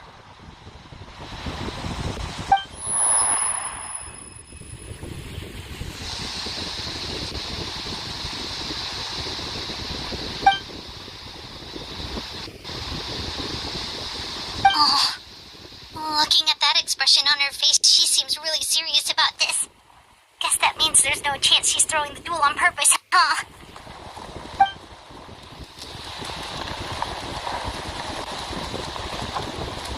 When guests are around, families are often on their best behavior, and any disputes are less likely to escalate. When the time comes, make the choice that you deem most appropriate in the situation, and lend your help to the House of the Hearth. So this is option 9. What's wrong, Traveler? Hey, where are you going? Traveler? I would like to see for myself what the fourth of the future Harbingers can do. You're asking to join the duel against the knave? That's okay. I'll allow it. We do have a ready-made dueling ring at our disposal, after all. All I would advise is this. Keep a firm grasp on your weapon, and give it your all. Any less, and you may just lose your life.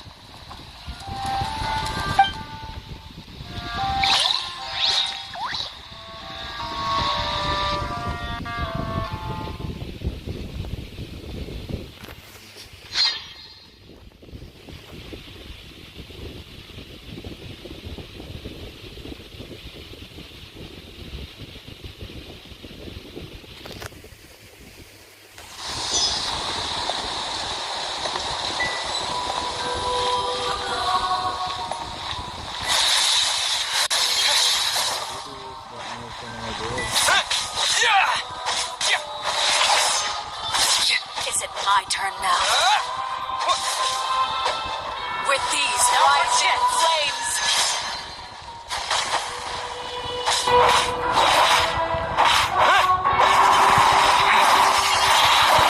Is it my turn now?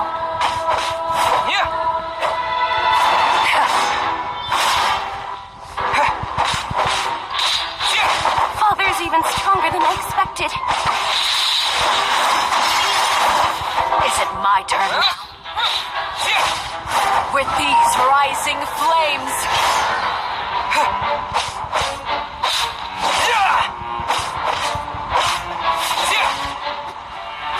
Closer now. Is it my turn now?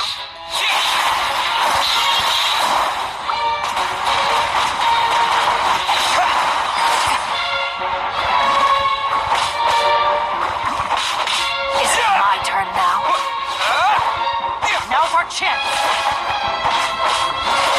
Now that's more like it. With these rising flames. Is it my turn now?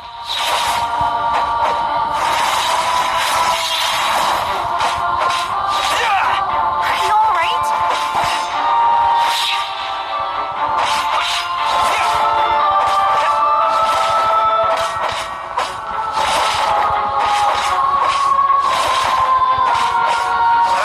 With these rising flames.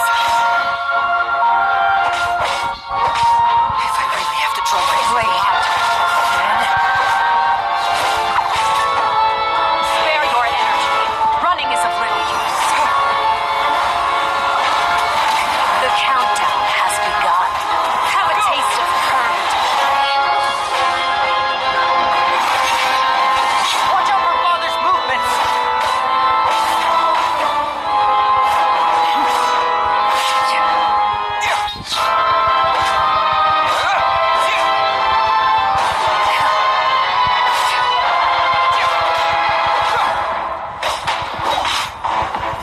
Is it my turn? Over here.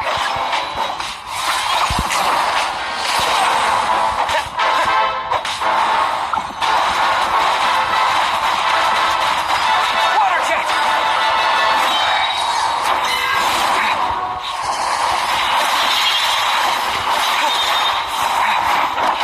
Look out!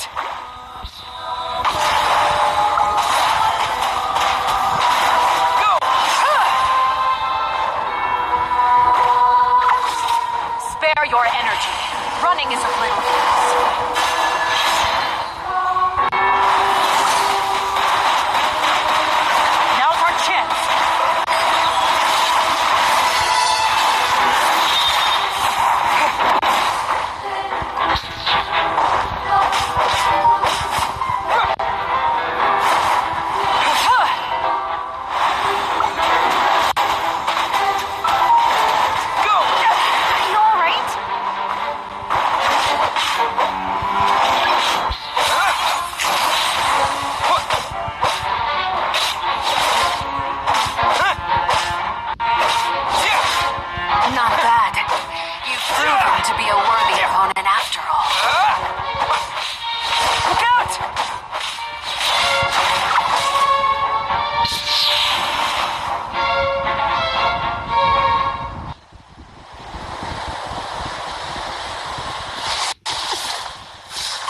powerful excuse for an attack.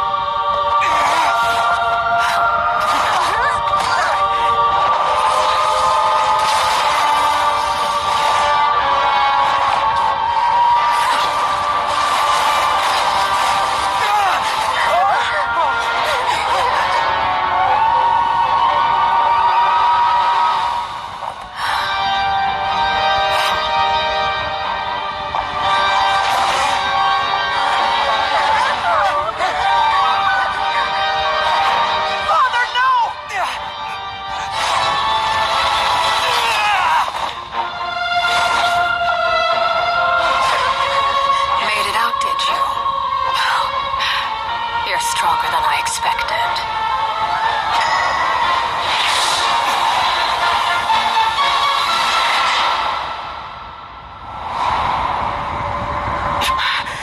A crimson moon? I can't move.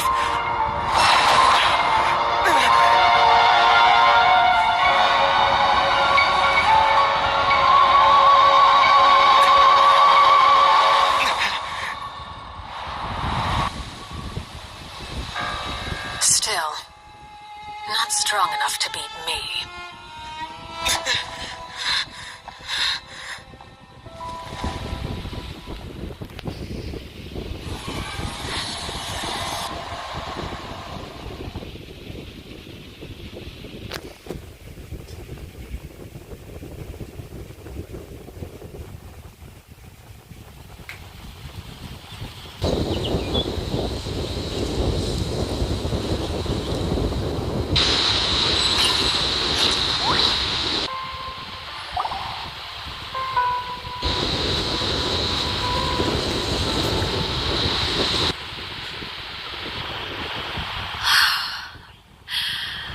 I believe we can end things here. It's not often that we get to enjoy the company of guests, after all. We wouldn't want things to get too out of hand.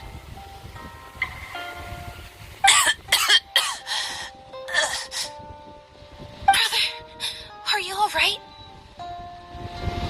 Lenny!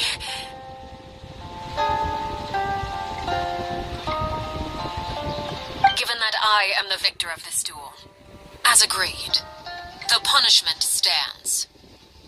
No! I never thought things would end like this. However, everyone involved in the duel demonstrated a remarkable level of strength and determination. In light of this, I'm prepared to change the method of execution. Elwar, the bottled flames I gave you for safekeeping. Do you still have them? Yes? I wasn't sure what they were for, but I've kept them super safe. I didn't lose a single one. Wonderful. Then, in just a moment, I'll have you administer them. Bottled flames? Indeed. They're the product of a secret experiment. Under certain special circumstances, flames can be extracted from my person and preserved. Once ingested, searing pain will spread across every inch of your body. No harm will come to you physically, but your memories will be burned away. If you can withstand the pain. When you awake, you'll have forgotten everything you know about the House of the Hearth, and will be expelled from the organization. In other words, administering this concoction will kill the version of you that grew up in the house, and give you a new identity. Surat yaparken icat yağladık işte. No wonder we didn't remember you.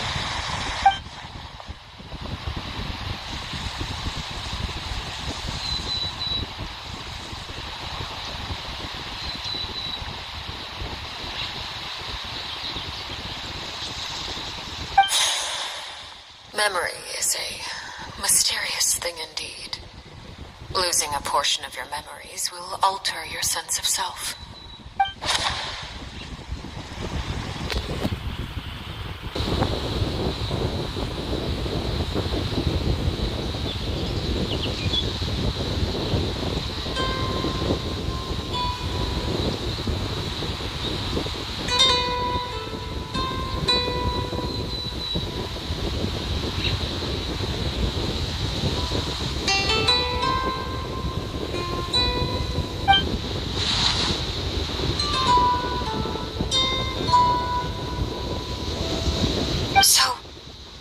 just letting us go, Father? Now with your memories of the loss of the heart. You misunderstand. Memories are extremely important. Once consumed by flame, the version of you standing before me will die, and our secrets will die with you. So no, I don't intend to just let you go, because the person who survives will be nothing but a stranger. Even so, I won't have to live in fear anymore. I'm sorry, Father. I'm sorry I let you down. But I really... Don't cry, Filial. You haven't left the house yet, so there are still rules to be followed, yes. Remember what I taught you. Anger makes you impulsive, sorrow causes you to waver. Don't let yourself be controlled by your emotions. Of course. I'll remember. Dry your tears, and go pursue the life you really want. Yes, Father. Chaplot, Fultz, Elwar. Take them back to Poisson. And bring Lenny and the others as well. I prepared 3 extra vials of bottled flames. As for whether to take them, the choice is yours. Goodbye, children. The next time we meet, I will no longer be your father. Thank you for all you've done for the house. I hope you have bright futures ahead of you.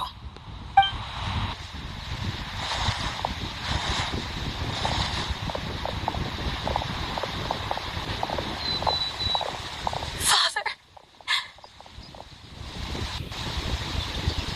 Let's go.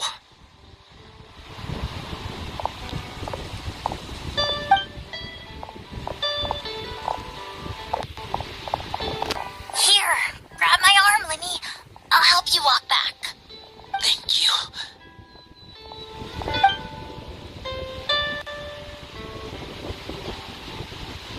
Clairvy.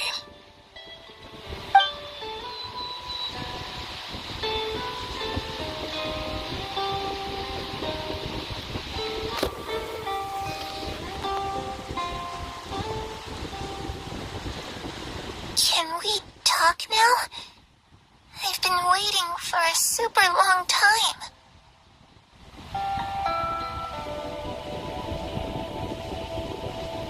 You really are Perry, aren't you? I haven't seen you in so long. How come you're all grown up? Wait, did I somehow travel to the future on accident? Or am I dreaming? What a long dream. Neither. You died, Clairvy. That's what happened.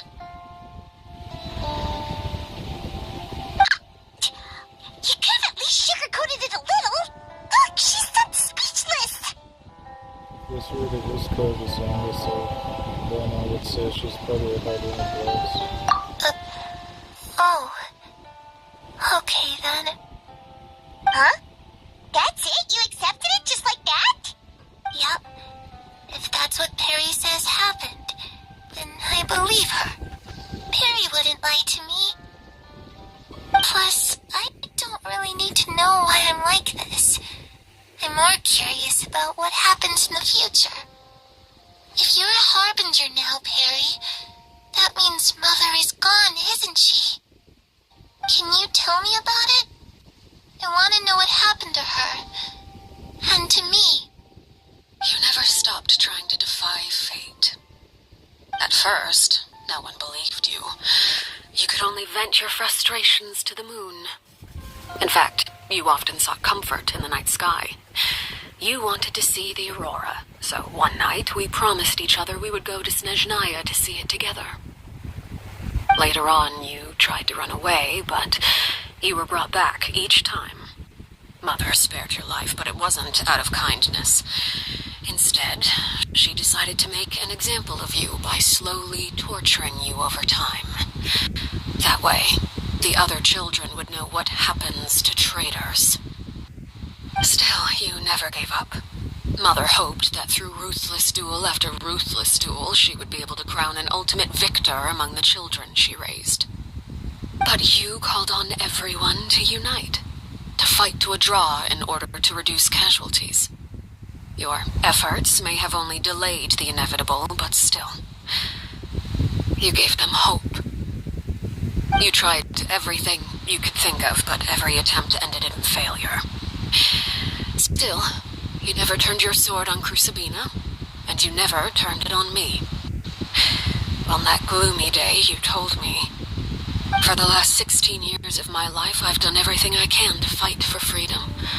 But now, I realize that the only freedom I truly possess is the freedom to choose to die." I never imagined I would say something like that. I must have been feeling really worn down. But somehow, I still think I understand. According to Mother's plan, only one of us was going to make it until the end. And I always hoped that person would be you.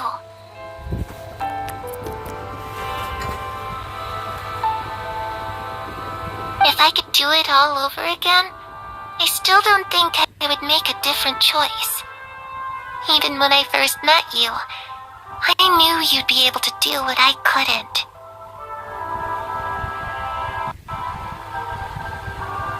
Is that so? Even now, I'm not sure I truly understand what kind of freedom you were trying to pursue. But as the head of the House of the Hearth, and as the children's father, I've tried to give them the most basic of freedoms. The freedom to choose their own fate.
something I discussed with the Eudex of Fontaine. The children who want to leave the house will have their memories wiped clean of all secrets pertaining to the organization. In return, they will be allowed to live a normal life in Fontaine without being prosecuted for their past. Of course, I won't simply hand freedom to them on a silver platter. They have to fight for it and prove themselves worthy of it. Only freedom that is earned has true value. She's not wrong. That's more than enough. That's exactly the kind of life I was fighting for. You know, Perry, I think you're a pretty amazing king, and a really great father, too. I'm really happy that you're the one who took over the house. I guess I do have one regret, though. I still haven't seen the outside world. Well, it just so happens that our dear guests over here have been to many nations and traveled to countless places. Perhaps they would be willing to tell you what the outside world is like. Really?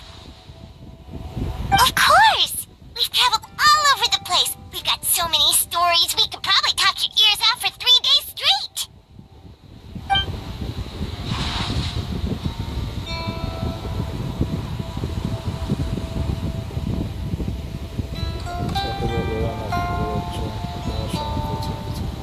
Those yokai you mentioned, what do they look like? I once saw a drawing of this one guy with horns on his head and a super scary face. Are there any yokai like that? Oh, sounds like you're talking about an Oni. Yep, we've met one, and let Paimon tell you, they're not nearly as scary as they look.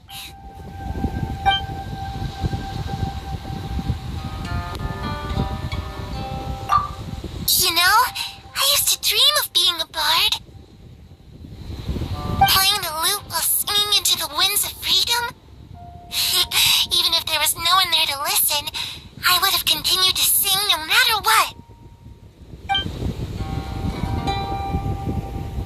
Ah, that's where Mora comes from. I never knew that before.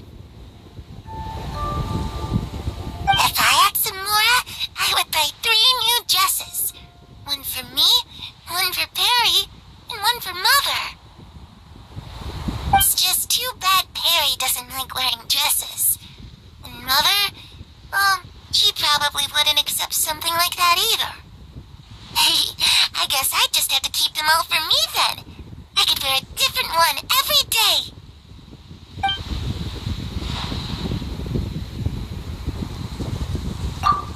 I was always too afraid to skip Mother's fighting lessons.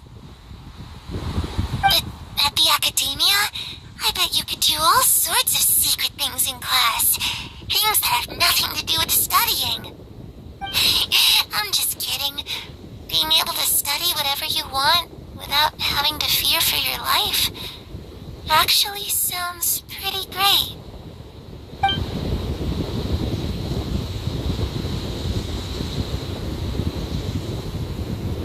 The situation was super dangerous. Lenny and Lynette were accused of committing a crime, and they were going to have to stand trial at the Opera Epicles. Oh no! That must have been hard for all of you. What happened next? Don't worry, we were able to turn the situation around super quickly. All thanks to Detective Paimon, of course. How'd you do that? Come on, tell me. Okay, so it was like this. After the failed magic show, we rushed to the scene and...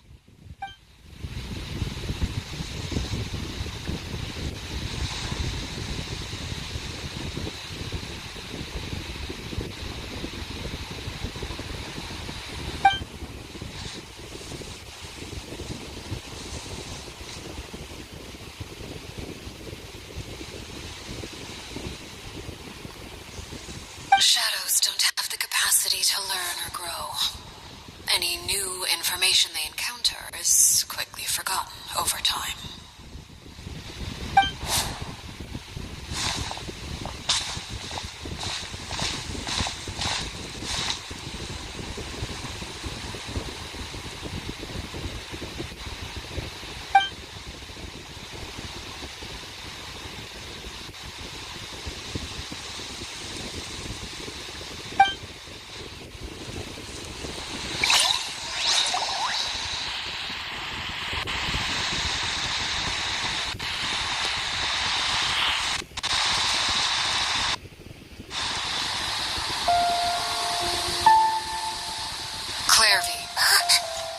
have worked tirelessly from the shadows to overthrow the House of the Hearth. Now, by my authority as the Knave, I shall announce how this matter ends. You are hereby expelled from the House of the Hearth. You are no longer tied to this place, nor are you bound by its rules. You're saying that I can finally leave? I get to experience the outside world as well?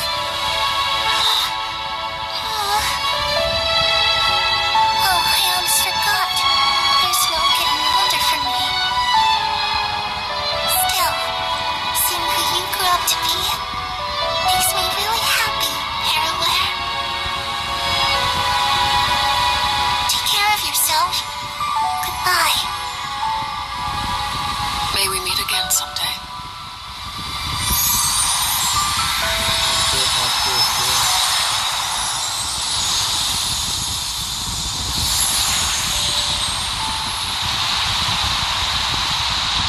Clairvy. She left so soon. Paimon didn't even get to finish her story. I also have certain sentiments left unsaid. I wanted to tell her that the aurora I saw in Snezhnaya was just as beautiful as the ones in the pictures. But a shadow's memories reset at dawn. Had we delayed any longer, we wouldn't have had the time to say goodbye. Whatever regrets may linger, let them be lost to the coming of a new day. Father? It's Linny! Hey, Linny!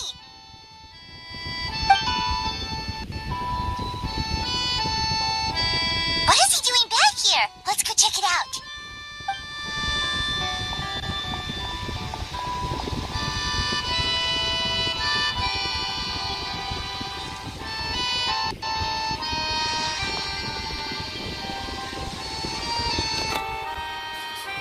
Father, the bottled flames have been administered. Filio and the others have left the house. And you? What have you decided? Thank you for giving us that choice, Father. But we never wanted to leave the house. It's the only home we've ever known. Lynette and Fremine feel the same way. They're recuperating back at the Hotel Bouffe d'été. But I decided to come back and tell you where we stood. I'm sure you're well aware of the expectations I have for you. I want you to follow in my footsteps and become the next king of the house. Yet you seem to have different ideas. I must admit, I'm rather surprised by your decision to stay. There's nothing wrong with choosing to live a quiet life. Leading this organization is a heavy responsibility, one not so easily carried by someone forced onto the throne. I just never understood what you saw in me.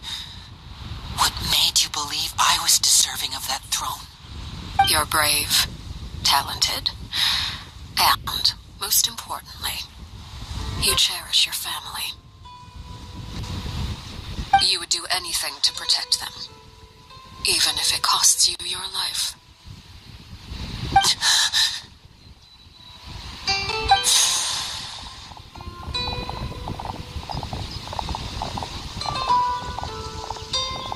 Speaking up back there was so brave of you, Linny.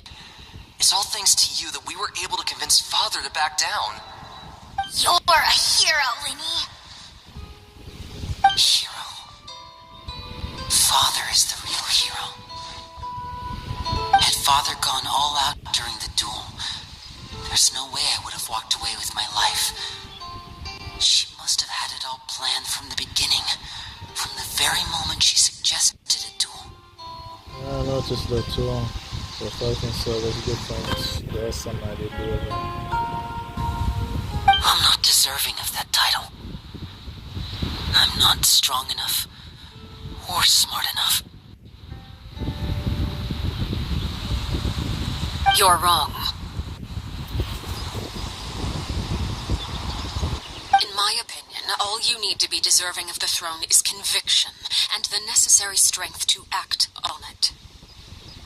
We may have different ideas of what it means to be a family, but you can hardly be said to lack conviction.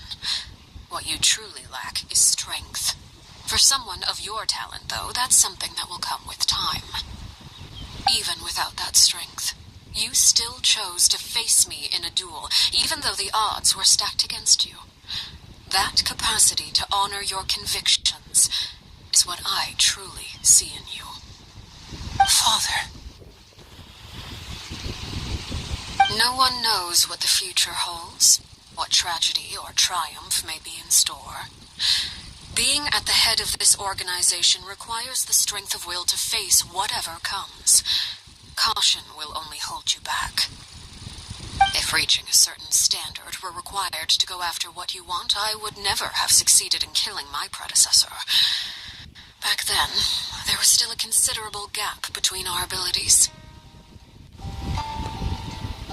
Strength may decide the ultimate victor, but those who let a lack of strength dictate their decisions or undermine their convictions will never be worthy of the throne. I understand, Father. Thank you. Children must grow up to surpass their parents. Only then can a family continue to flourish. The road ahead is not an easy one, so I'll ask you one last time. Are you certain you want to stay? You've done so much for me, Father, and that kindness must be repaid. Plus, with Project Stuja at hand, there are many dangers ahead, and I, for one, don't intend to back down. Protecting my family at all costs. That's my conviction. Then you're welcome to stay. As for Project Stuja, you need not be too concerned. If those cowardly businessmen and heartless dignitaries try to take us down, I'm prepared to teach them a lesson. Having members who longed for the light was our organization's last weakness.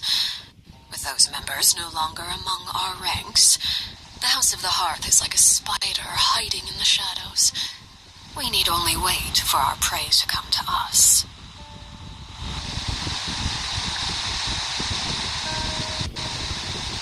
At present, our imperative is to use their plan to our advantage. In doing so, a crimson moon shall rise amid the frigid blizzards of winter.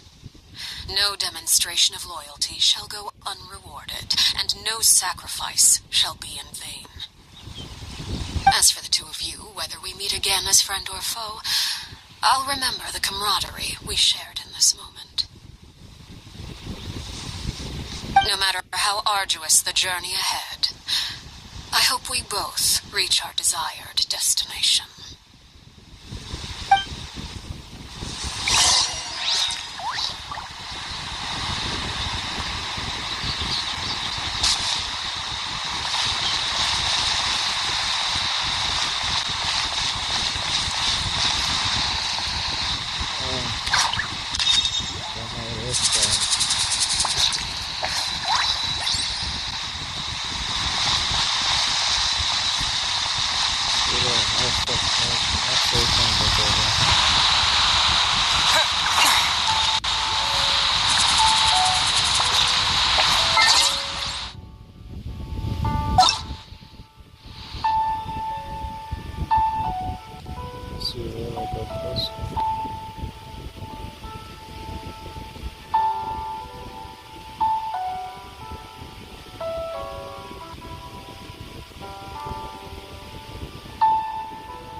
Ad Astra Abyssosk.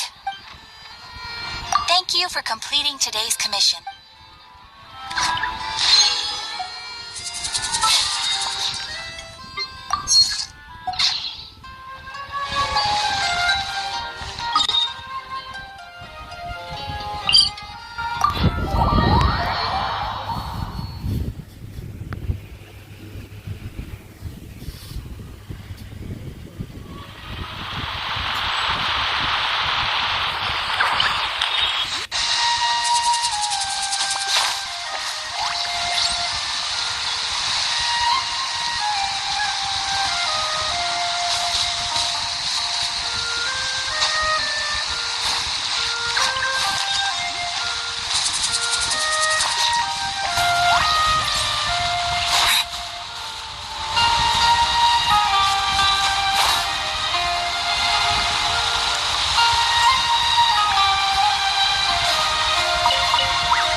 Insurmountable problem, I presume?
wonder when I'll be as tall as my big sister.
shines eternal!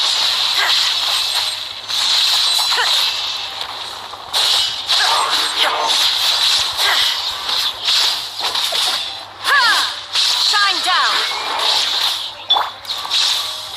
Go!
You're talking about pity?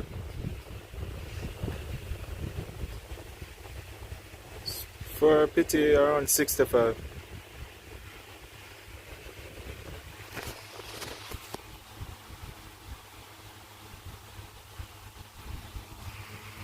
I don't summon for the current banner. Because I'm not sure if I want to summon for Moyani or Casca. Well, if I had to choose who I would summon for, it would be Moyani, but I'm not really sure.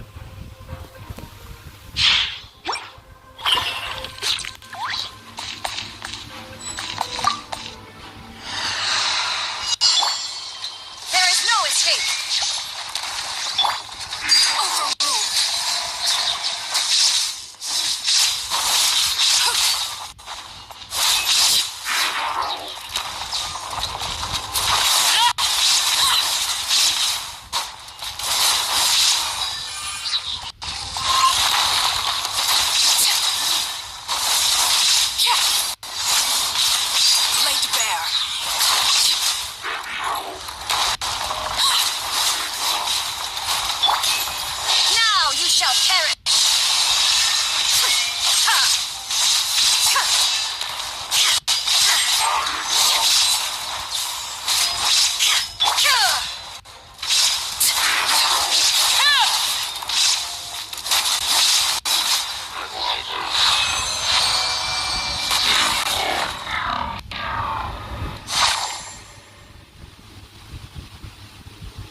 Yeah, sorry.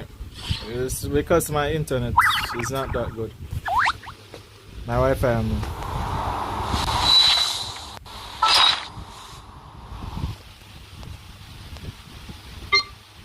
This is so much intertwined with so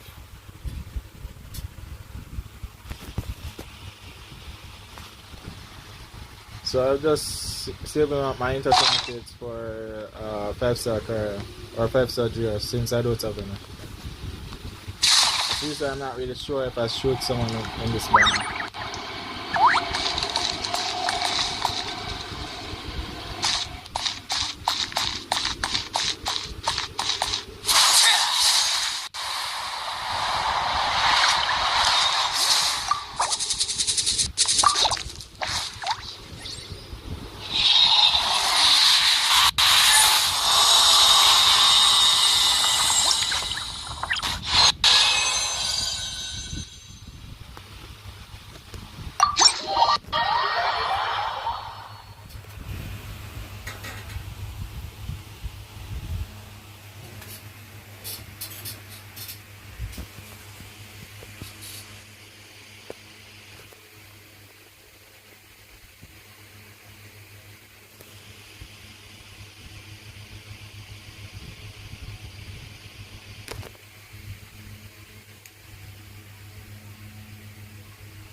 Yes, here it is.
loves being antagonistic.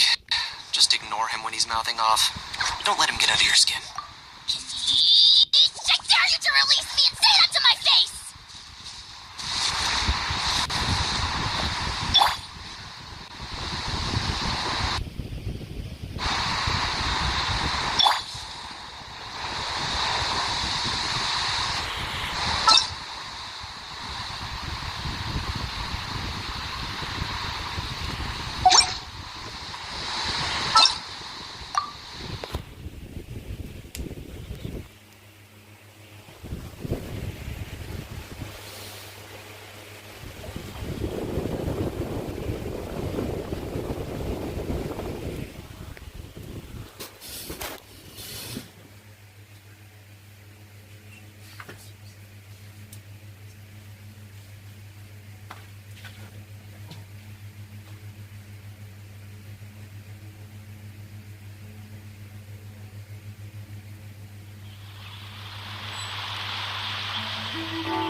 Paimon wonders how they're doing. Maybe we should go check on them.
Fremine?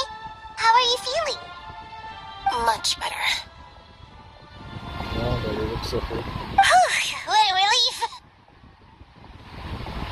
What about you? Are you feeling alright? Ik zou niet zo wel. Maar het was I knew you'd come out unscathed. Us, on the other hand, well, we've been bedridden for 2 days. I couldn't even turn over. Oh, and I wanted to ask, is Claire V gone? Linny and the other members have left Poisson and returned to the House of the Hearth. According to him, there haven't been any more sightings of a spirit roaming the house. The wish has been fulfilled. I see. I'm glad. Father came to check up on us 2 days ago and told us about what happened with Crucibina and Clairvy. Actually, I've met Crucibina before. Wait, what? You've met the former knave? So sweet. Crucibina died a year after Clairvy. It was during the year between their deaths that I joined the House of the Hearth. But you meant into a spirit.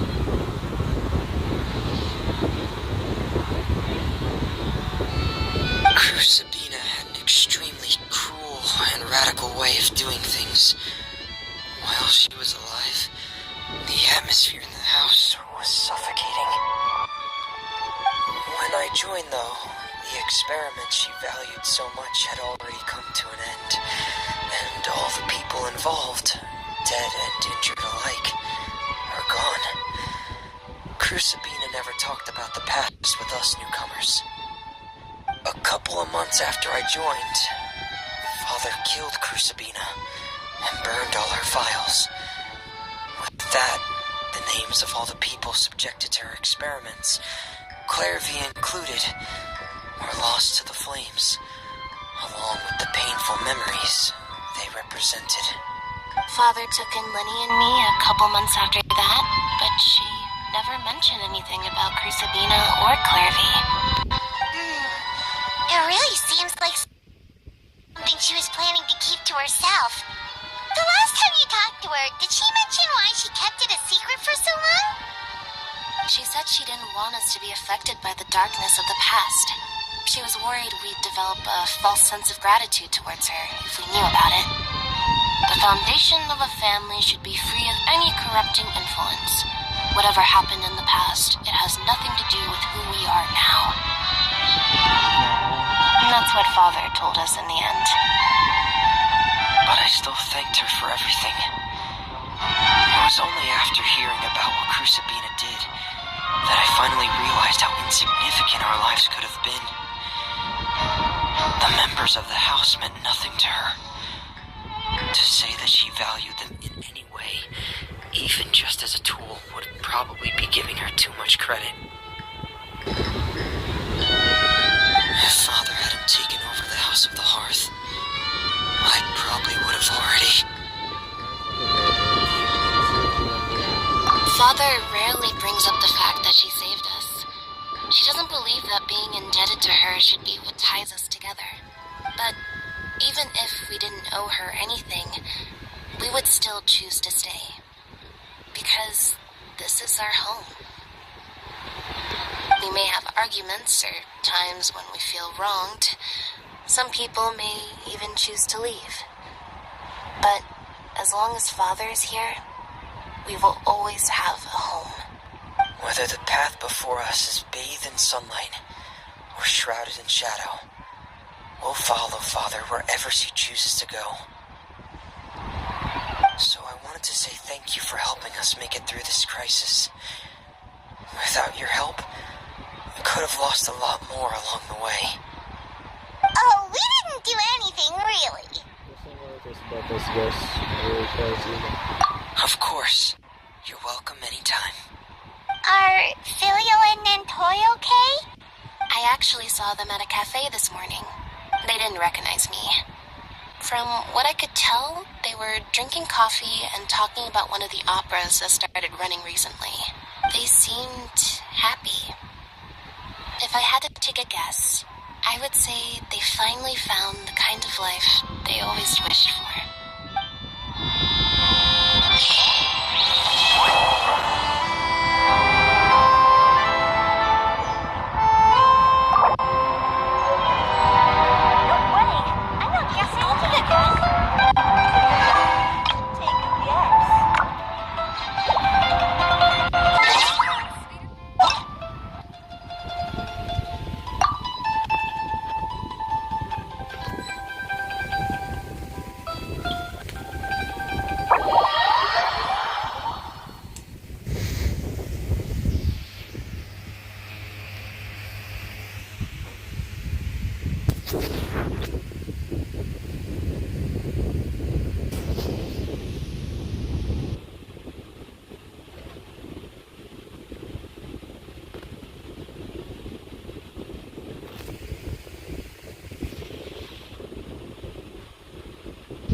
come to for words of comfort or encouragement.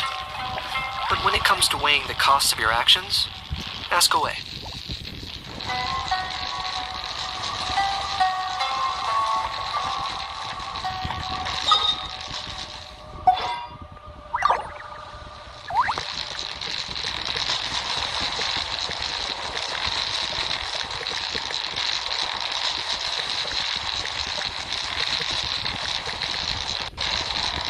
Everything has a price.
Loves being antagonistic.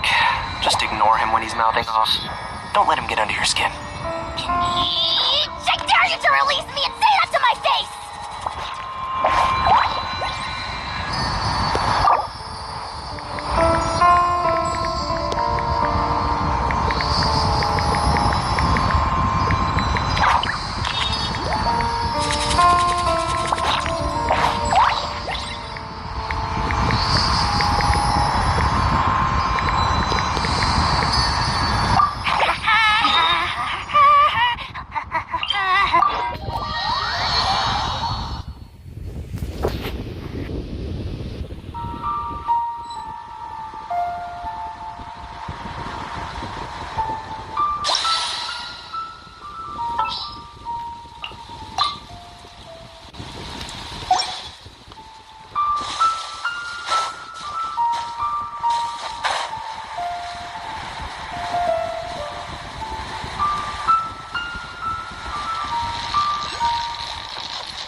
sokmayın.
Inactivity serves no purpose whatsoever.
All the world holds dear is but a backdrop of constant motion. I stand before it, alone and unchanging.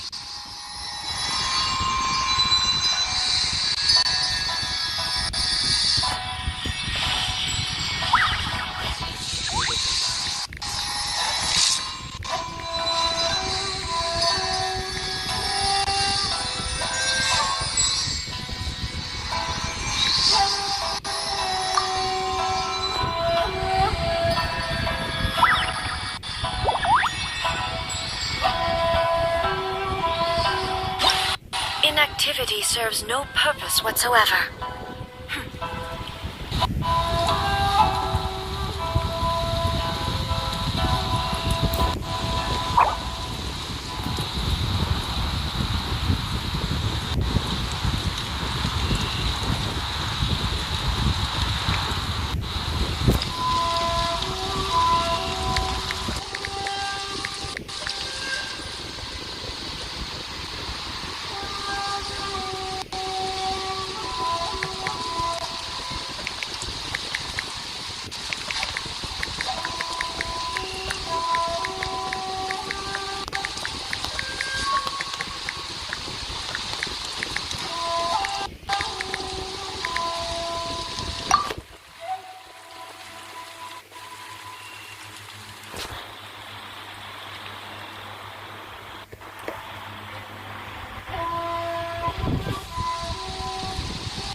All the world holds dear is but a backdrop of constant motion.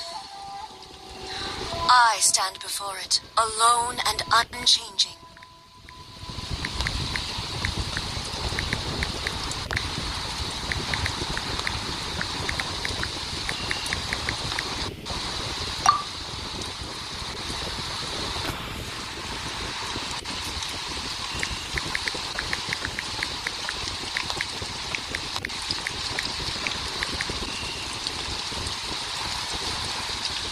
Booms and eyes, and booms and mouth.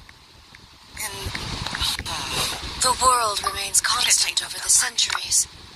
But human life is like the dew at dawn, or a bubble rising through water. Transitory.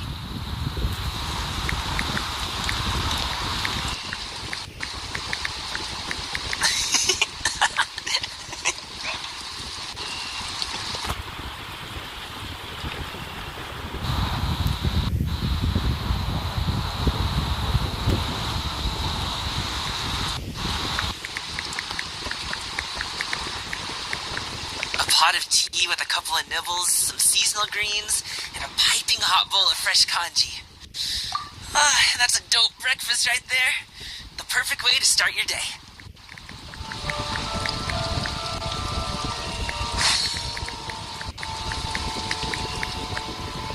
Inactivity serves no purpose whatsoever.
The world remains constant over the centuries, but human life is like the dew at dawn, or a bubble rising through water.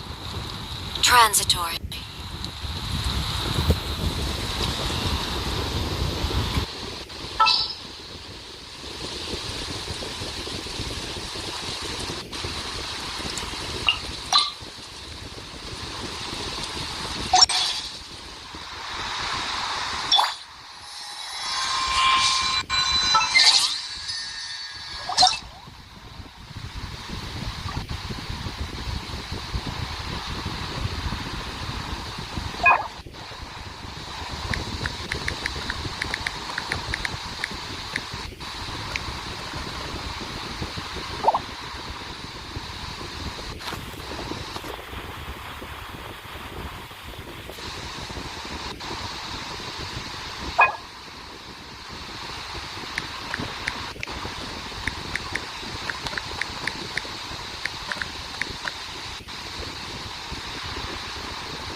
fall.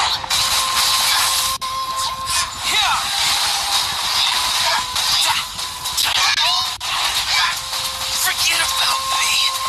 Just go.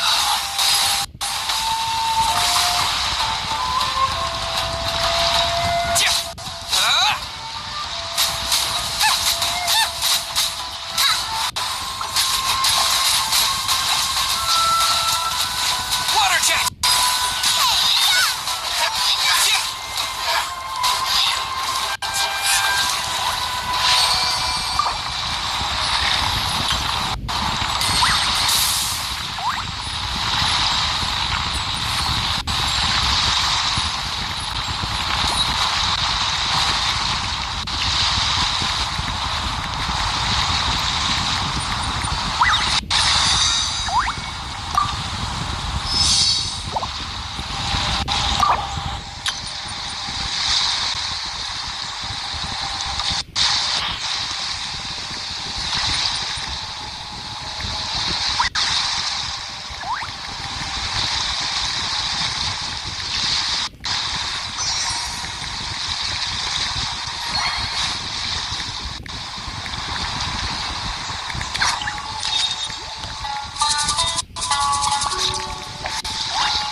Chirai art will definitely flourish under my nurturing.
spelling mantra is ready.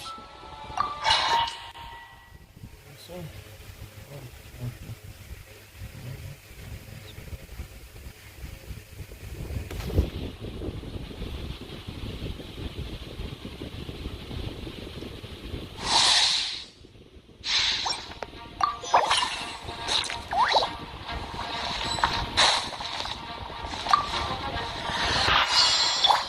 Shine down! Let's bear.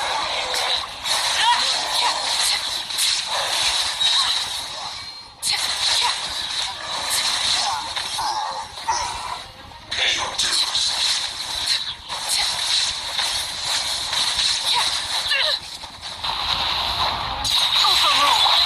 Illusion shattered!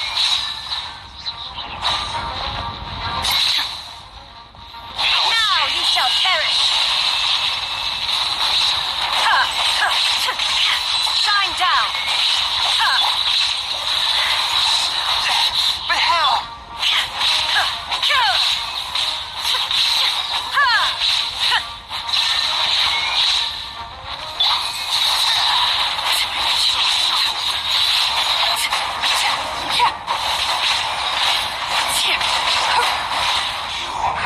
Can't run from death.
Witness my wrath. Transfixed.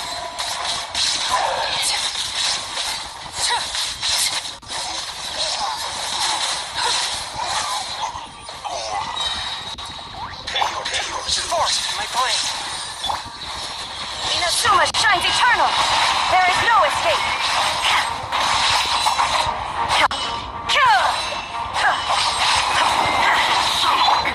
Submit for judgment. No escape. Laid bare.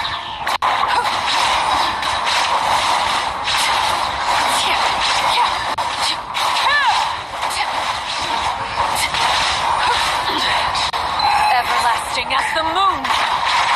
Transfixed. You can't run from death.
Water jet!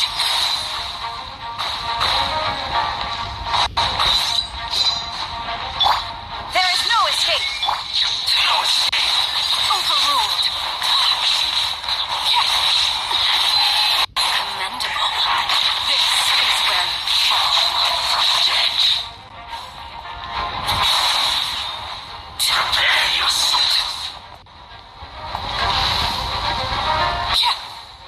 So soon. Go on.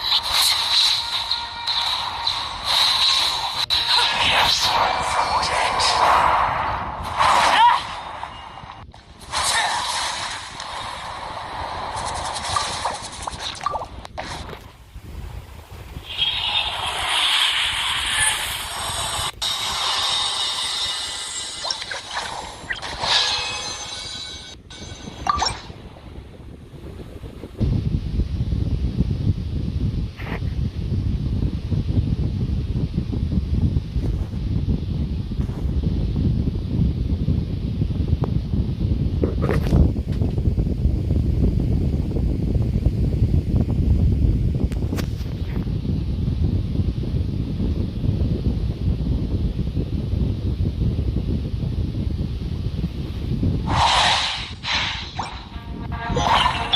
Illusion shattered.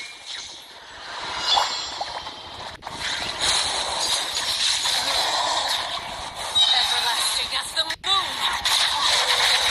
Transfixed.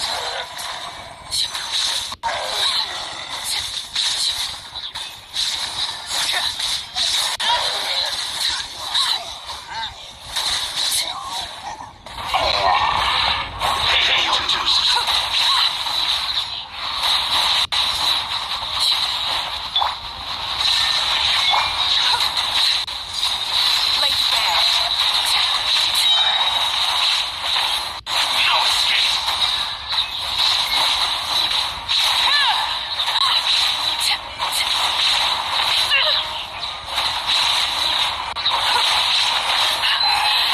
My turn.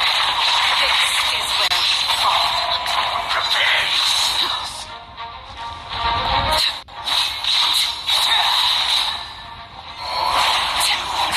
Can't run from death.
constant motion. I stand before it, alone and unchanging.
shall perish.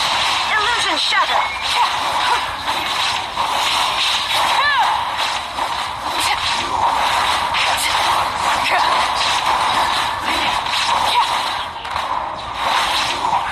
Can't run from death.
Inazuma shines eternal.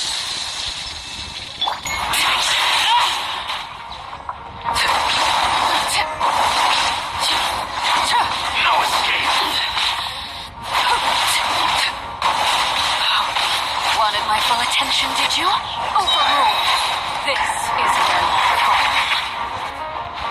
Laid bare yourself. No escape. Spirit Blade. Attack! Yeah!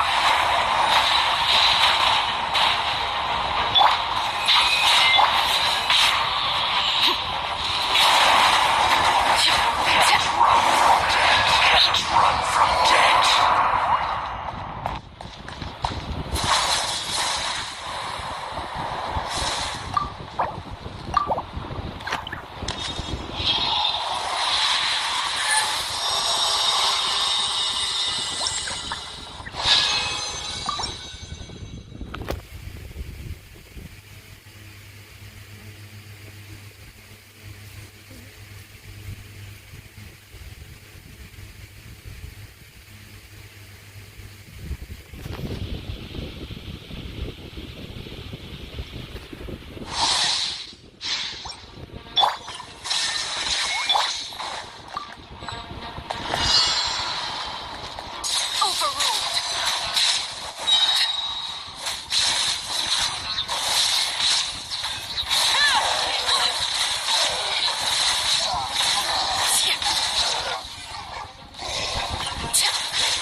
spells the end of the exorcists.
Pay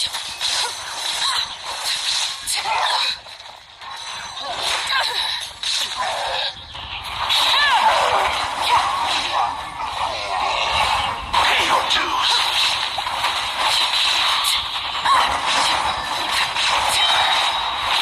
Transfixed. Illusion shattered.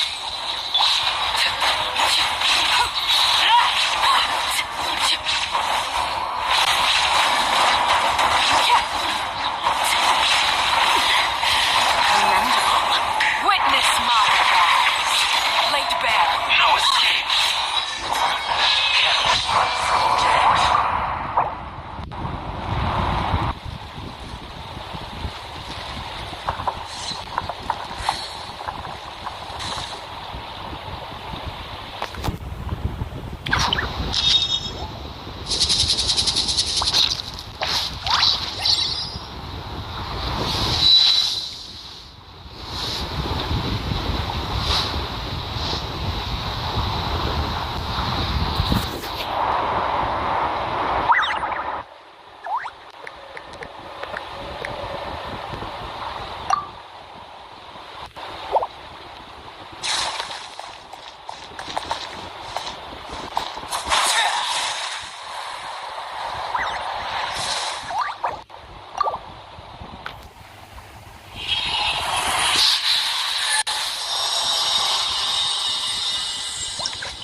Next time, be sure to make a proper appointment.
Purgatorius.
trust you have packed ample foodstuffs?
busiest of my days.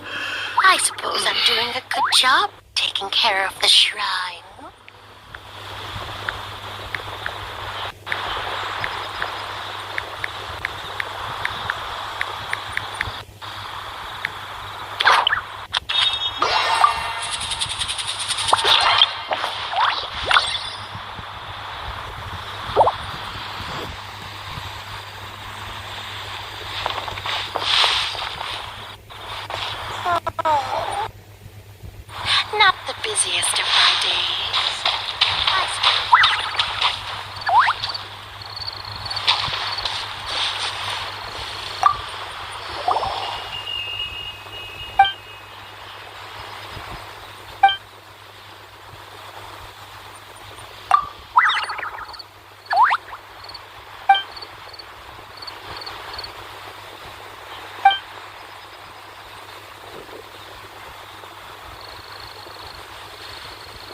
Victory is almost ours! Whoa! Nice catch!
talk.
some creative cooking. I think this time it turned out better. Restaurant? That place isn't even worth mentioning.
Black whale inhabiting the outer sea depths. What an excellent specimen.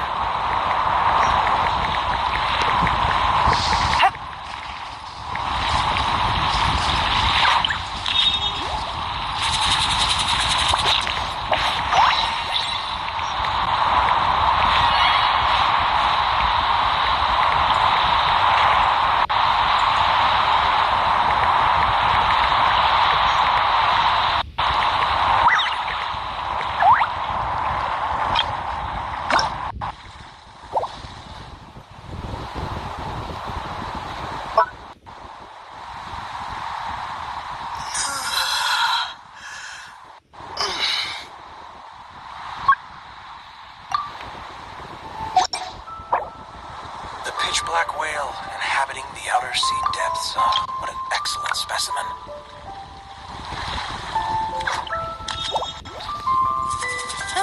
Good roll. All right, maybe I'll take one more day off and knock out the rest of the work once I'm feeling up to it.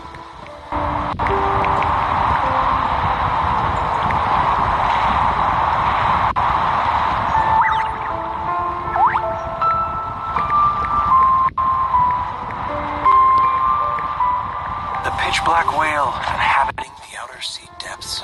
What an excellent specimen.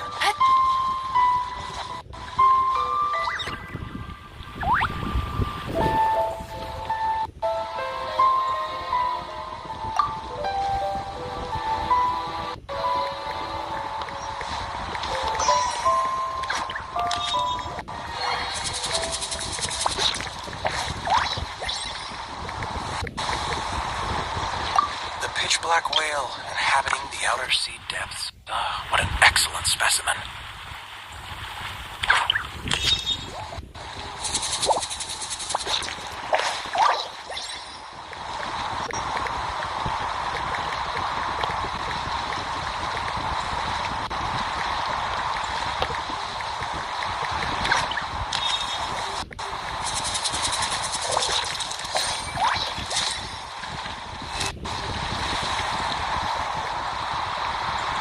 black whale inhabiting the outer sea depths. Ah, what an excellent specimen. I got a new letter from an informant. Looks like the situation has changed again.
shed this mortal coil.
don't. I don't have problem with the screen. I mean, I need all the fucking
loves being antagonistic.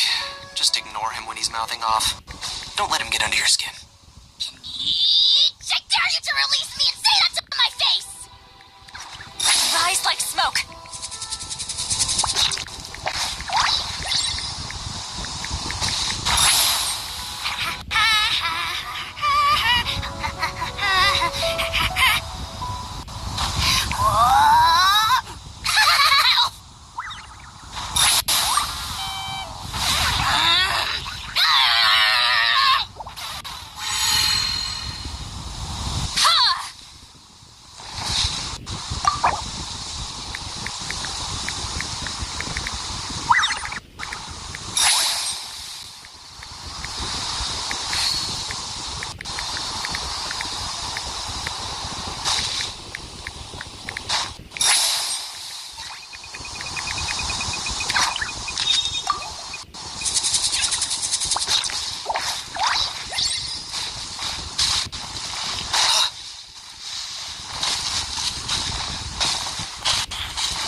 allocate my energy on a job.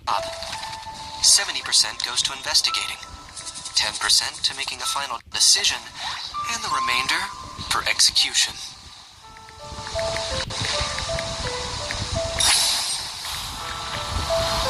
Incoming!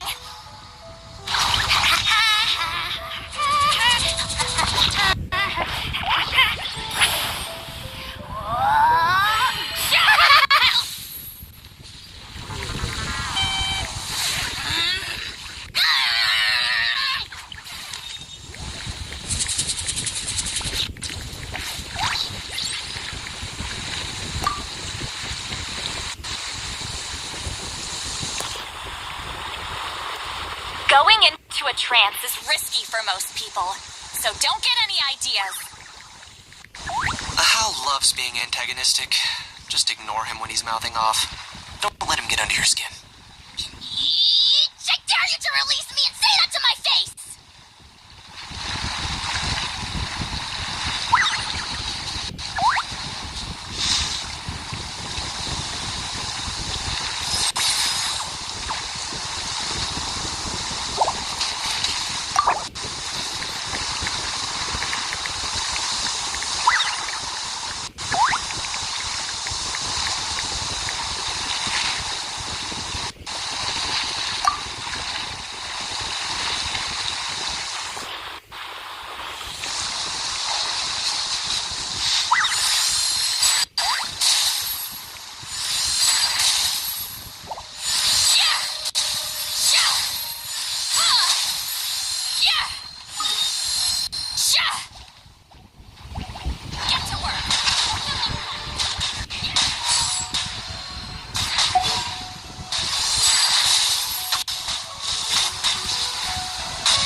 There's a lot that goes into managing an orchard. Watering, weeding, fertilizing the soil, making sure the temperature is right. But most importantly, you have to keep the fruit in a good mood.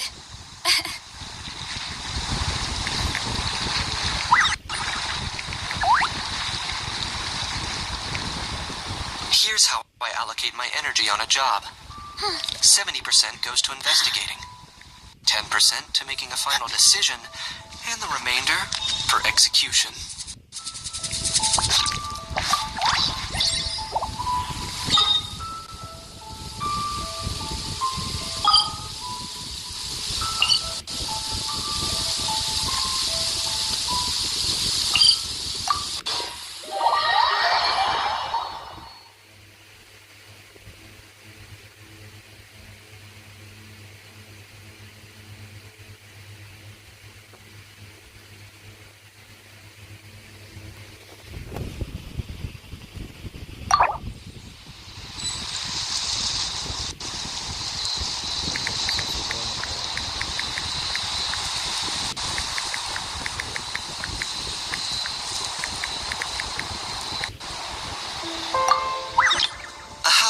Being antagonistic.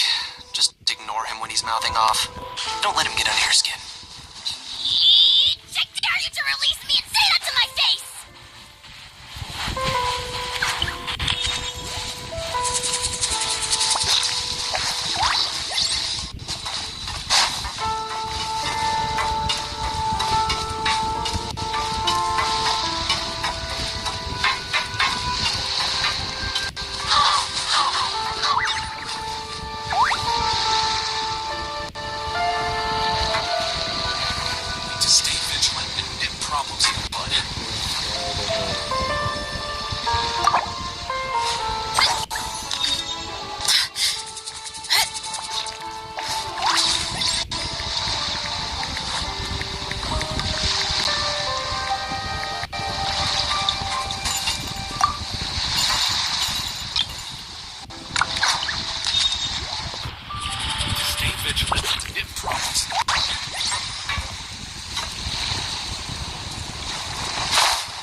things that have a name. Yeah, you need a... What is it? What is it? Is it another Paimon?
Come to for words of comfort or encouragement.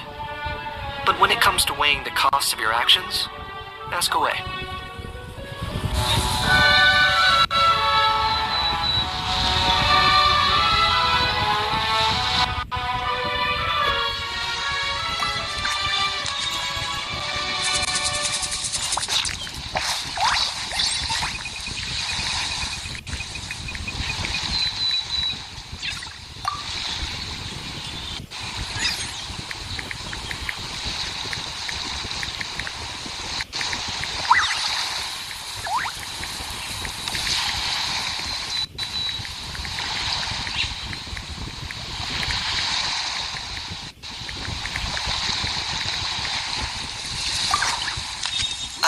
Loves being antagonistic. Just ignore him when he's mouthing off. Don't let him get under your skin. I dare you to release me and say that to my face!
my energy on a job. 70% goes to investigating, 10% to making a final decision, and the remainder for execution.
Let's put it another.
Just need a little patience. Oh, come on. Stay strong.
All things come to an end, even time itself.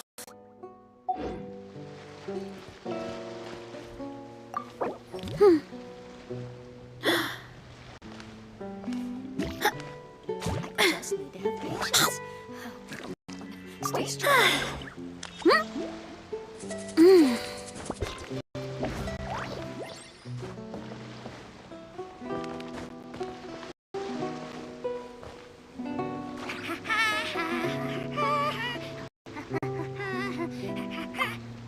There's a lot that goes into managing an orchard.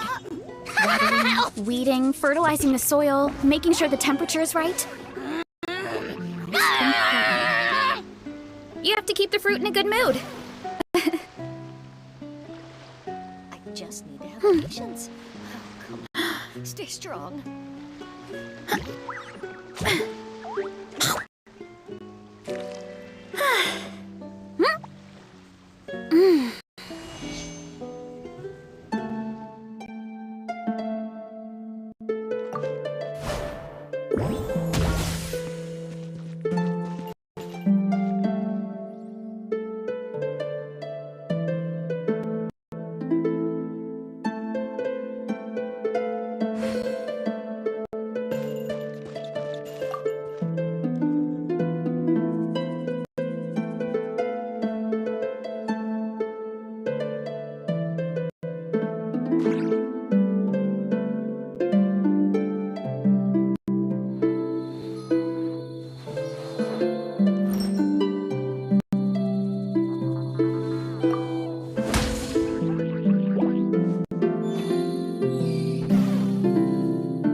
I'm not the friend to come to for words of comfort or encouragement.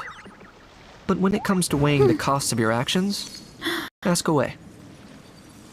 I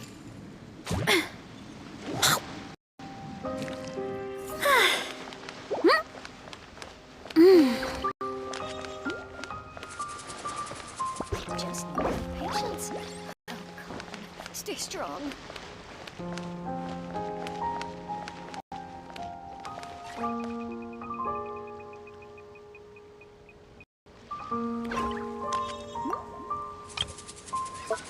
Strength is one of those things where you gotta use it or lose it. So, wanna train with me sometime? The abyss is like the world's shadow. It's always there, and it will never perish. Stay strong.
a name.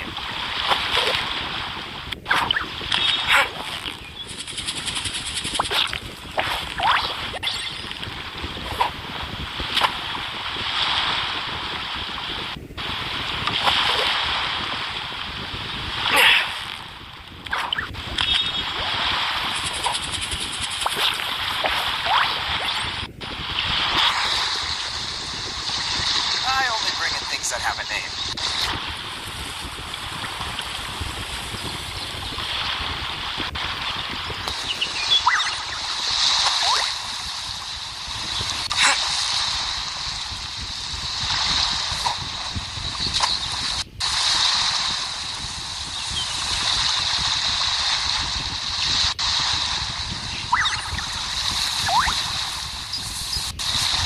I only bring in things that have a name.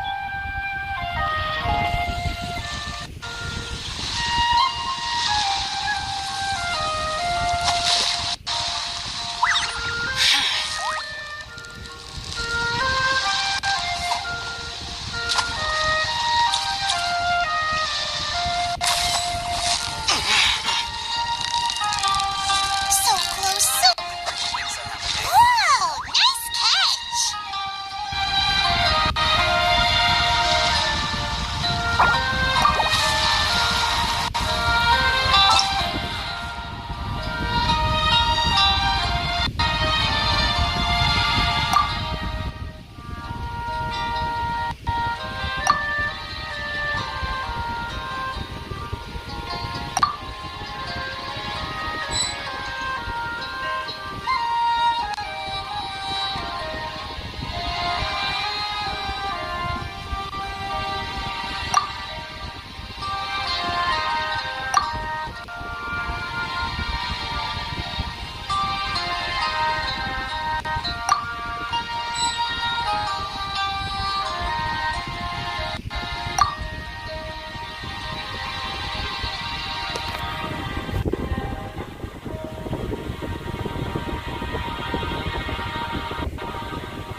see the value in my own work, but I also see the meaning in all the endeavors of the people of Fontaine. I believe I will continue to take pride in fulfilling my duties.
first tutorial.